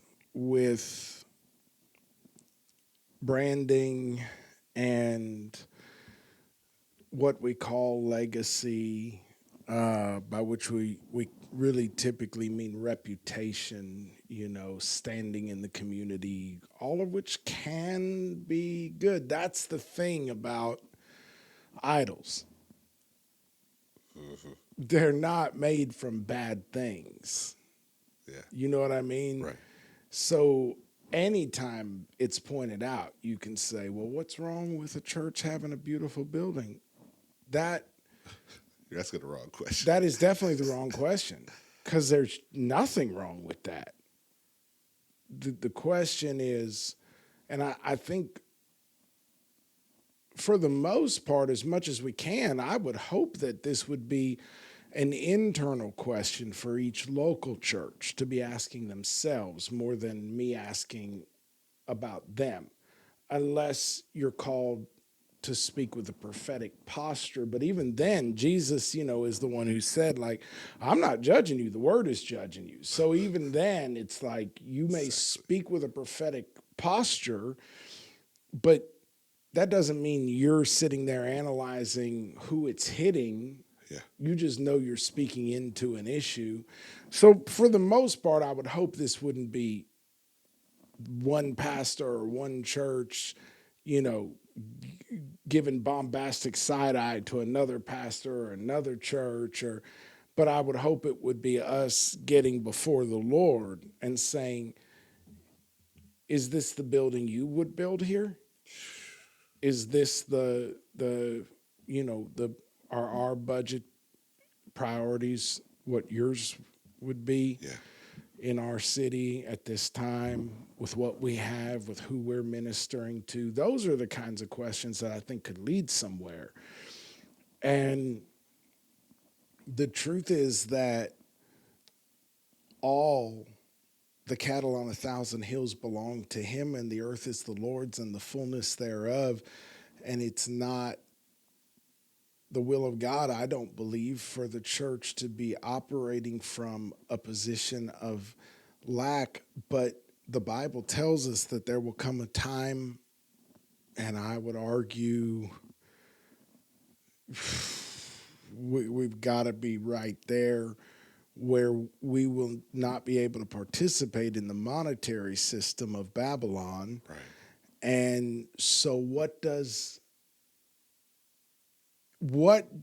having nothing but possessing everything look like in that environment? What would constitute a church walking in the overflow of being the manifest children of God and being royalty in an environment where we can't use the currency of the culture? Yeah. In other words, there's got to be a different way of evaluating riches and impact and provision.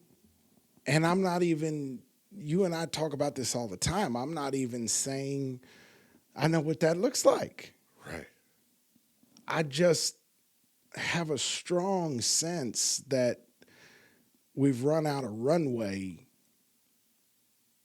We have to lift off. We have to disengage this way of interfacing with the world. Yeah. And this way of moving through it and operating in it. And I think that I think that there is a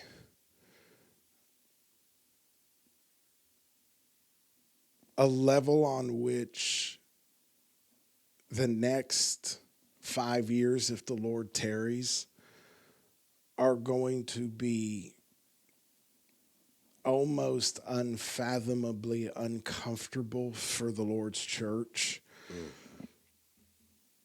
The level of exposure that's happening right now, everything is coming out in the wash. Everything. And Jesus did not stutter. He said that before it's all over, everything's secret will be made known. Everything. And so the level of exposure, the level of and you know what, bro? We're going to have to recognize that a lot of icons are going to fall. Yeah. And we have to learn how to have this conversation, because I think there's a godly or a well-meaning impulse behind it, where people are saying, well, pastors are people just like everybody else, and they fall short just like everyone else. True, for sure, true.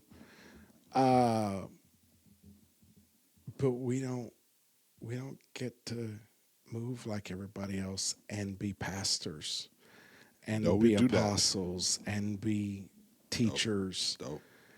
And having the gift just comes with either being born with it or having it in you by the laying on of hands.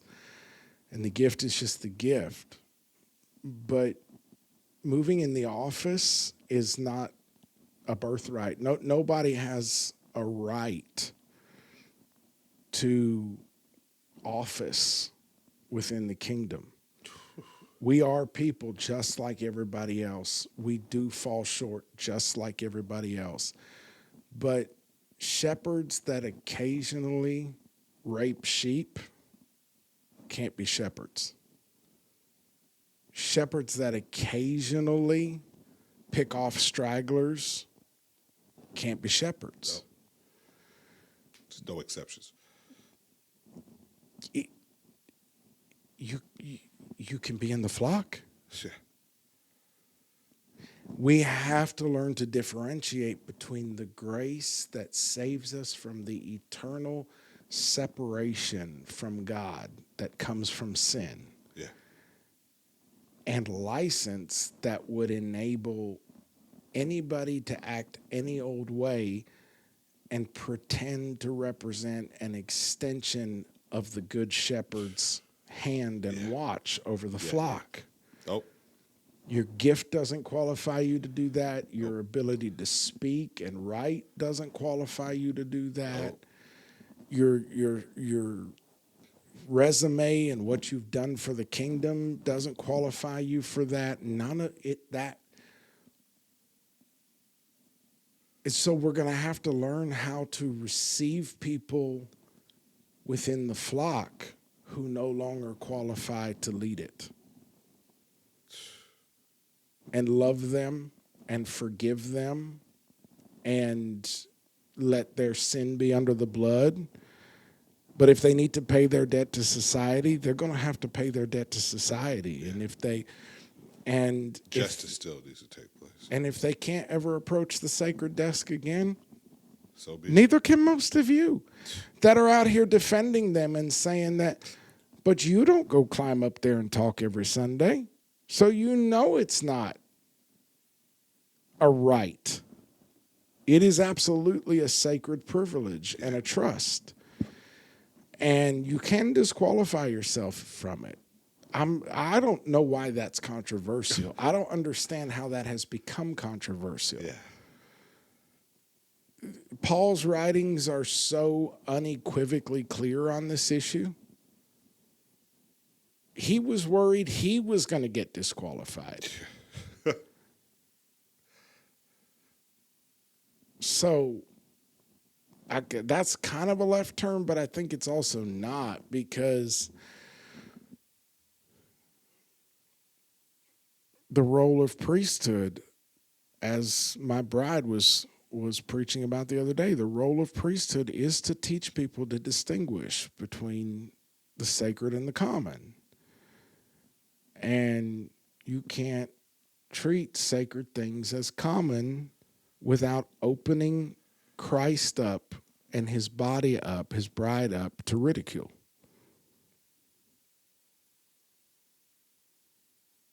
And he has killed over that. Literally. Yeah. So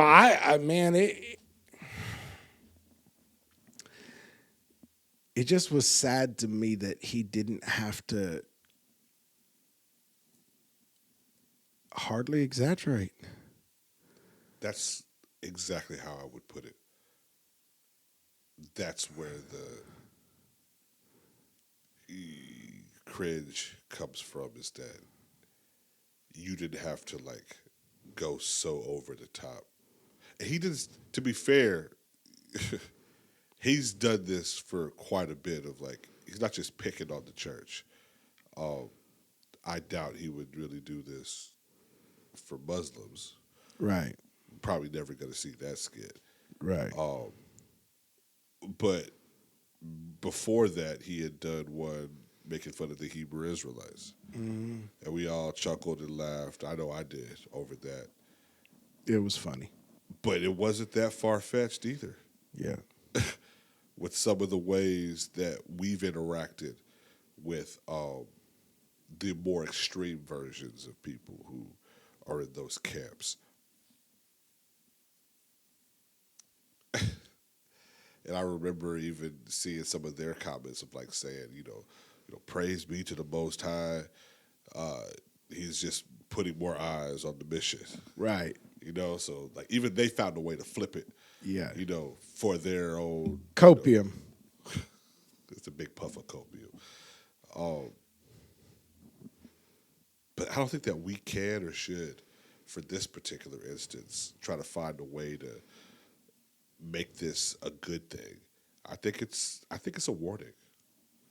I think it's a warning in the form of humor.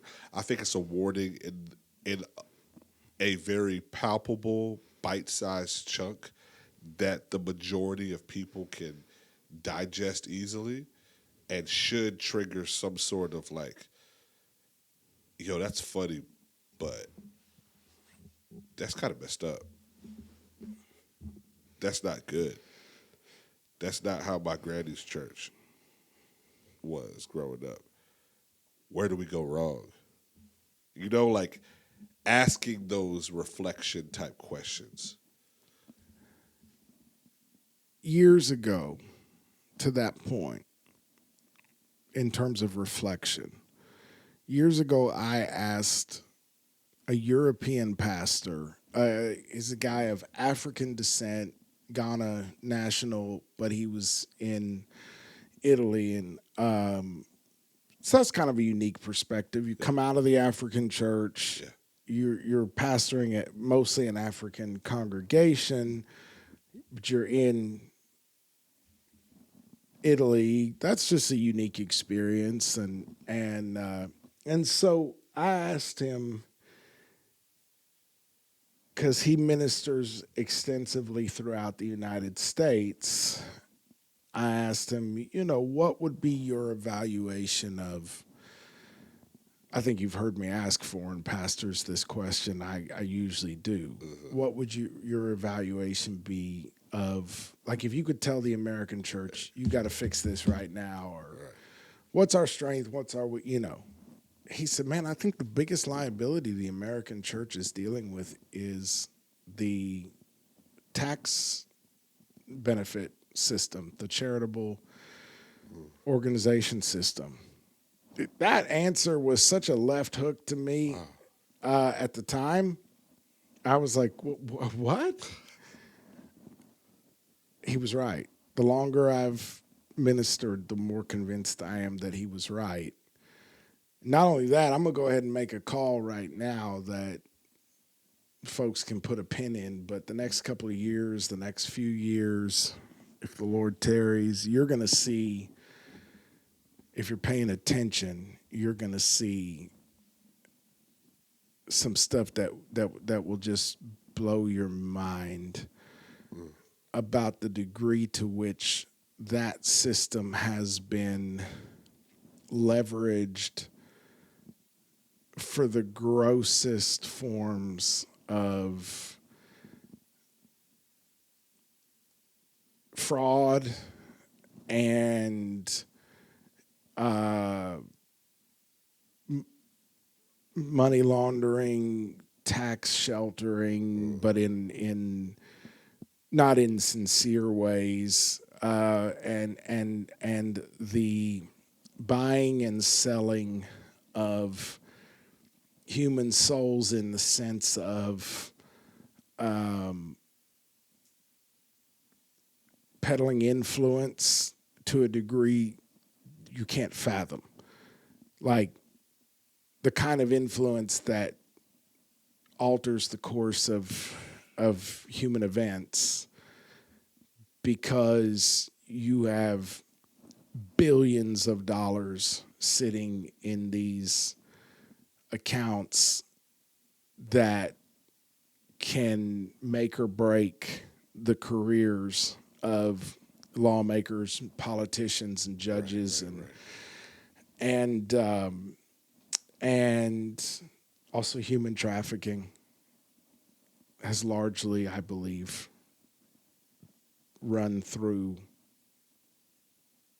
I'm going to say, the 501 system. We're going to see some stuff that is going to be shattering. Yeah. If you're paying attention, you're already seeing it, but I already know, like I spoke about to our church on Sunday, that just because I'm seeing it a lot doesn't mean most people are, because information is so siloed. The way it's funneled, yeah. But some of the stuff that is it's some of what I'm talking about is some of what I think most of our viewers that have made it this far into an episode are probably people who are at least aware on some significant level that that there's an illusion at work, and that there is a man behind the curtain that we're not supposed to pay any mind to, Yeah. and that somebody is working really hard to keep us very distracted right now. I think most people that have made it this far are probably aware that there's people working overtime to keep our attention diverted and divided. One of the things that we are being asked not to look at is exactly that: the charitable, the non-government organizations and charitable religious organizations in our country specifically, and somewhat globally. There's a network of it that represents the underbelly of essentially the beast system. Yeah. And a staggering quantity of the earth's wealth has been funneled into that system. These billionaires that are giving away 99% of their net worth, that used to boggle my imagination. I could not understand how anybody at any level of wealth would decide to give away 99% of it and give only 1% of it to their children. The truth is they've given none of it away. None of it. None of it. They have entirely converted that money into a kind of influence you and I can't fathom. They understand that influence is worth far more. Fast more, yeah. You know what I mean? So they have, first of all, they still have access to all that money if they want it, because they all have positions on the boards and all that of all those. So they haven't even lost access to the money. Right. But they don't need access to it. They're so wealthy, the kind of wealth they have, they don't need access to it. But if they did, they've got it. But they have converted that money into influence over people's souls. Over people's souls. They own people's souls. Because when people say you sold your soul, it means you allowed somebody to put you in a position you could not have gotten in without them, and you gave them the leverage to take that away from you, and you are too far in to get out. Does that make sense? Makes perfect sense. And so I'm challenging myself, and I'm offering this challenge to other pastors and preachers and teachers and prophets and apostles and those who are to whom the oversight of the Lord's flock has been entrusted. How long can we continue to function within a system that was built by the Antichrist system to spec? It was designed by the spirit of Antichrist, by Babylon, to spec. So it was, in other words, the way that it functions is specifically in alignment with the way that kingdom functions. Yeah. How long can we continue to function within that without being it? And potentially, have we already crossed that line? Could that have anything to do with why the more successful that ministers become in the constructs that we do church in,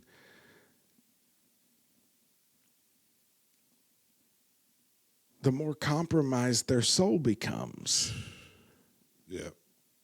and the less trustworthy they become. And so I think that if we're going to live Antikemi, we're going to have to recognize that some tables we were leaning on may get flipped. That's such a good way to put it. The tables that we're leaning on. I even love like the quote, like some of the tables that you've been trying to sit at, Jesus would have flipped over. Who said that? Oh, I've seen that a few times. I don't know who originally said it, but That's good. We're vying for a seat at the table, and Jesus is trying to flip that bad boy over. That's good. How we do church has to shift and change.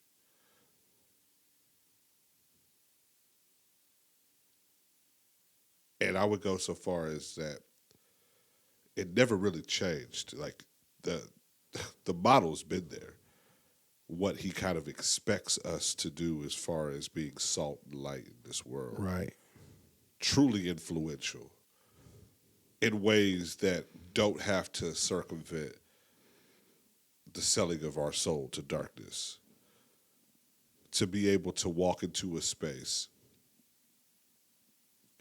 and take over the atmosphere without saying a word. Like, that's influence. Of being that person that is just quietly not doing what everybody else is doing. Just quietly living in Antikemi. And that's eliciting a level of, like, curiosity now. Maybe some contempt, because whatever's inside of you is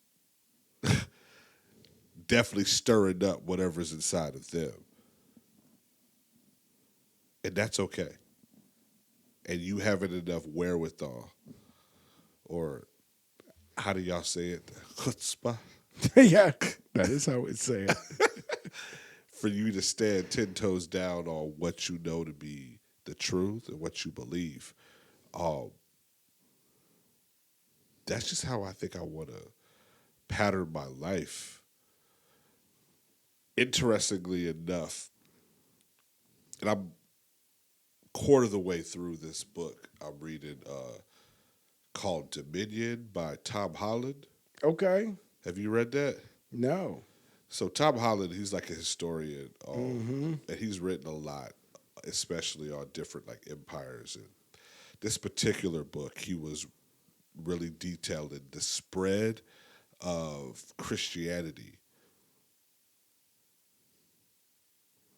And I'll just leave it like with this. It's interesting because people who consider themselves agnostic or even atheists, who don't have any type of affiliation with any religious ideal,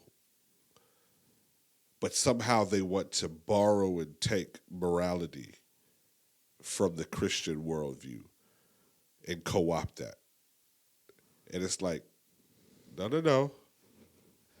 That level of moral clause and that compass that we are living our life by, that is pointed towards a creator who is giving those moral guidelines. Yeah. We as humans are very much depraved. And so when you see things like the human trafficking, or you're seeing just horrific crimes against humanity and people acting in certain kind of ways, like, that's what they do. That's a nature that we're trying to live Antikemi against, right? But in this book, it's talking about how the spread of Christianity, those cultures were affected by the spread of Christianity for the better. Women's rights got significantly better with the spread of, when Christianity hit a certain territory, women were treated differently and better than they had been. Now, do we have a long way to go? Probably still, yes. But it's very interesting when you start to kind of look at historically what that footprint has been able to accomplish worldwide with the spread of Christianity. And so while it is a very much easy target and a punching bag and the butt end of a joke for all of the shenanigans and the foolishness that does still occupy our sacred spaces, we need to understand the power and the weight and the responsibility that we still have. Let them laugh. That's fine. There's enough of us, I think, out here doing real work, making real differences, having true, real influence, that the Lord is going to be able to, it's like the wheat and the tares, like let them grow up together. The world may not be able to distinguish them apart until it's time for harvest, and then they will definitely make themselves distinct. Yes. One's going to bow down carrying fruit naturally, and the other is going to stand straight up, very proud, with nothing to really show for it. I can't prove it, but you know that I suspect that we are in the phase of that illustration where Jesus said, let the wheat grow up with the tares. At the last day, he will send forth his angels. Yeah. And they will separate the wheat from the tares. Remember that an angel, no, I'm not saying to you, I know you know this, but for some of our listeners, this might be worth reminding that an angel is not an order of being. Yeah. It's a job description. Yeah, when I stand in the pulpit, when you stand in the pulpit, when we are representing the voice that cries from the midst of the candlesticks to our flock, we are the angel to that church. Yes. In that moment. Yes. So an angel is a being that is sent.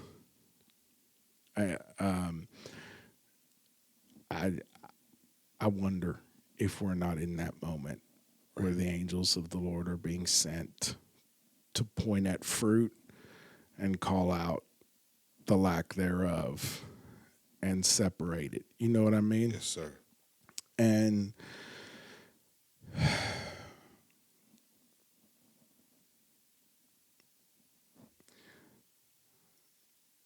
Peter said this, 1 Peter 4, Beloved, do not be surprised at the fiery ordeal among you which comes upon you for your testing, as though some strange thing were happening to you. But to the degree that you share the sufferings of Christ, keep on rejoicing, so that also at the revelation of his glory you may rejoice with exultation.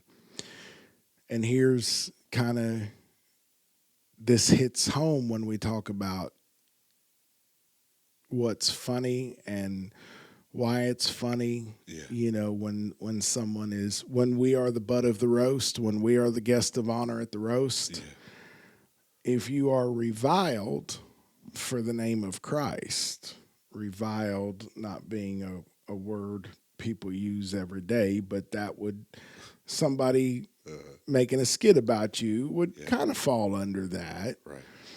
If you are reviled for the name of Christ, you are blessed, because the Spirit of glory and of God rests on you. Make sure that none of you suffers as a murderer or thief or evildoer or a troublesome meddler, a busybody. But if anyone suffers as a Christian, he is not to be ashamed, but is to glorify God in this name. In other words, but when Peter's using the word Christian at that point, it was a pejorative. Nobody was running around being like, I'm a Christian. Right. That was, you know, so he's saying, if you suffer as a Christian, glorify God in that name. Be like, yes, sir, I am. For it is time for judgment to begin with the household of God. And if it begins with us first, what will be the outcome for those who do not obey the gospel of God? So, and if it is with difficulty that the righteous is saved, what will become of the godless man and the sinner? Therefore, those also who suffer according to the will of God shall entrust their souls to a faithful Creator in doing what is right. So, to whatever degree we're suffering as a thief or a busybody or a murderer, let's not don't shoot the messenger. Just repent. If it hit pretty close to home, let's repent. Let's put some Antikemi on that and decide to make it less relatable next time somebody makes that joke. Yes, sir. That if somebody has run into us, they would watch that and be thinking, well, not all Christians. We don't have to say not all Christians. We could just live not all Christians. And then more and more people, as more and more of us take up the Antikemi cause and lie opposite to all that, the next time a comedian makes a joke like that, there'll be more people in the comments going, I don't know. I got some neighbors that are not at all like that. There you go. You know what I mean? There you go. To the point where it's like, this is not even funny anymore. Yeah. Like, bro, come on. That's not fair. Right. And then if somebody still makes fun of us at that point, praise God. That's because of Jesus. And that's all right. They made fun of him too. So what's being pointed at by that skit is that the church has some work to do to finish coming out of Babylon. And right now, we're actually kind of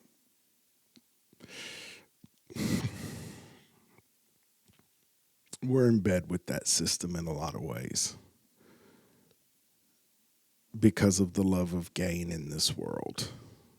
Whether that gain is influence and reputation or just money and status or whatever.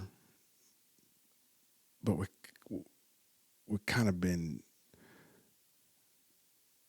that system has definitely been our side chick for a long time. Yeah. Well, I don't think I have anything I can add to what you just shared.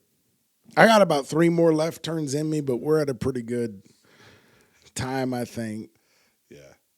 I just want people to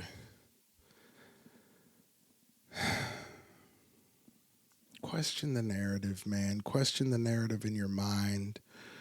Question the narrative in your tribe. Question the narrative in your family.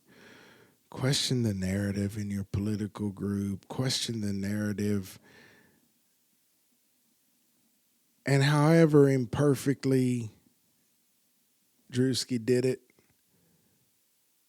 he kind of questioned the narrative. And so we can make of it whatever we want to. If we want to get in our feelings and get up in arms, or if we want to start roasting the bride, which is not a thing I'm big on. Right. We can go those ways, or we could just go, I wish that wasn't as funny as it is. Yeah. How could we go about making that happen? I think we have our marching orders. If anything, allow this to resonate with you in a way that, like you say, you start to reflect and ask questions. And you ask questions about your part. Like, that's what I'm doing. Like, Lord, what can I do so that way when somebody looks at me, they don't see a caricature of you. Yes, sir. They see you. My God. When someone looks at me, they don't see a caricature of you. They see you. They see you. Like, let me fade to black. Let me fade away. Let them truly see Jesus, not the sloppy, silly caricature of you that's so easy to portray. Like that. And I think if we all had that mindset, that's being the hands and feet. That's being the body coming together jointly fit. Because we're all pointing to the one image of the sun correctly, shining brightly. I would say shining so brightly they don't see us anymore. They see him. They're seeing him in his radiance and his glory. Like Paul said, I don't care about none of that y'all are. Only thing I'm worried about is Christ and him crucified. Let's talk about that. We talked about that last week. Let's talk about it again and again. And I got 2 more letters coming that's talking about a little bit more of that. That's the only thing that I am here to talk about and care about. We can quibble over the law. We can quibble over the festivals and the harvest and the rituals and the protocols and all of that. And I have my opinions about it. I have things that I feel that should happen. I'm even dictating those things with my own hand. Like scholars believe there's times where he was like, hey, scribe, I got it from here. Yeah. I'm going to write this part out myself. Because he said, I wrote this in my own hand. You know what I mean? Yeah. So it's like, yeah. But ultimately, are we about our Father's business? Are we concerned about the body being presented flawless, blameless, without spot, wrinkle, or blemish? That's so good. That's where my mindset is at. And I know that's where your mind is at as well. And it's our goal that that's something that you leave this conversation thinking about. This doesn't normally happen to me, man, but just as you were launching into that, I didn't know how long you were going to go. I was going to let you just go because you pulled a me. You got really animated and were dropping, and that was a word. I'm going to go back and listen to that a couple times because that is what the Spirit of the Lord is saying to the church. I'm convinced of it. But I had a prophetic moment right around the time you launched into that. Somebody listening to this, watching this, whatever, somebody is having the internal objection, this is kind of how things are. Like, church is imperfect. You got to understand. And that there's truth in that. Right. Like it is. Right. I don't know that the right way to say it is that it's a human institution, because the church is not a human institution. It's his. Yeah. It's his church. But it is an institution with a lot of humanity about it. But I'm telling you this from the Lord, if you can receive it, to whoever that is that's feeling that objection, like, man, it's just, how much change do you expect to see? Yeah. First of all, it does not yet appear what we shall be, but we know that we shall be like him when we see him face to face. So we're supposed to be more and more. But if you can receive it, here's the word. Just because it's always been a certain way, or has been a certain way for a very long time, or has always been a certain way in your experience, does not mean that is how it has to be, and does not mean that is how it is meant to be. Yeah. And allowing the master to rip the fabric of the universe you live in is uncomfortable, but he never breaks a vessel down to rebuild it with the same cracks and the same imbalances. Oh, man, that's good.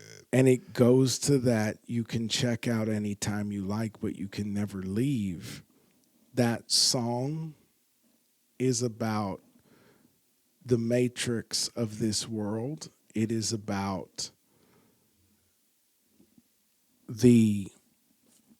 there's a lot of theories about what that song is about. I believe the Eagles themselves have indicated that it was about their journey. And I'm sure we'll talk about it again because I find a lot of meaning in it, and I know other people connect to it. Right. But I believe they've indicated that it's about, for them, the journey from the innocence of and the ignorance of the early days when it was all for the love of the art and all of that, to stardom and everything that came with that. Right.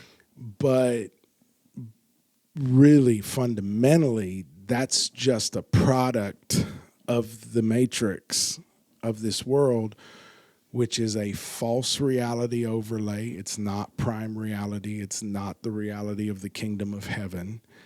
It is what John St. Julian calls the knowledge of good and evil operating system. It is an operating system. You can have a new operating system installed. Yes, sir. And it is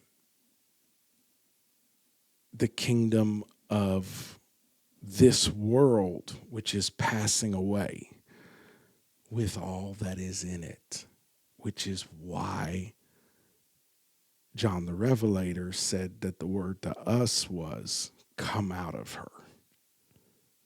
Don't participate in that. So this challenge, if it's coming from him, can't be pointless, and it can't be the effort to join the Exodus can't be a vain effort. He wouldn't have said to do it. Nope. Live Antikemi. I feel like we had 3 or 4 closes like on a Sunday. We love y'all.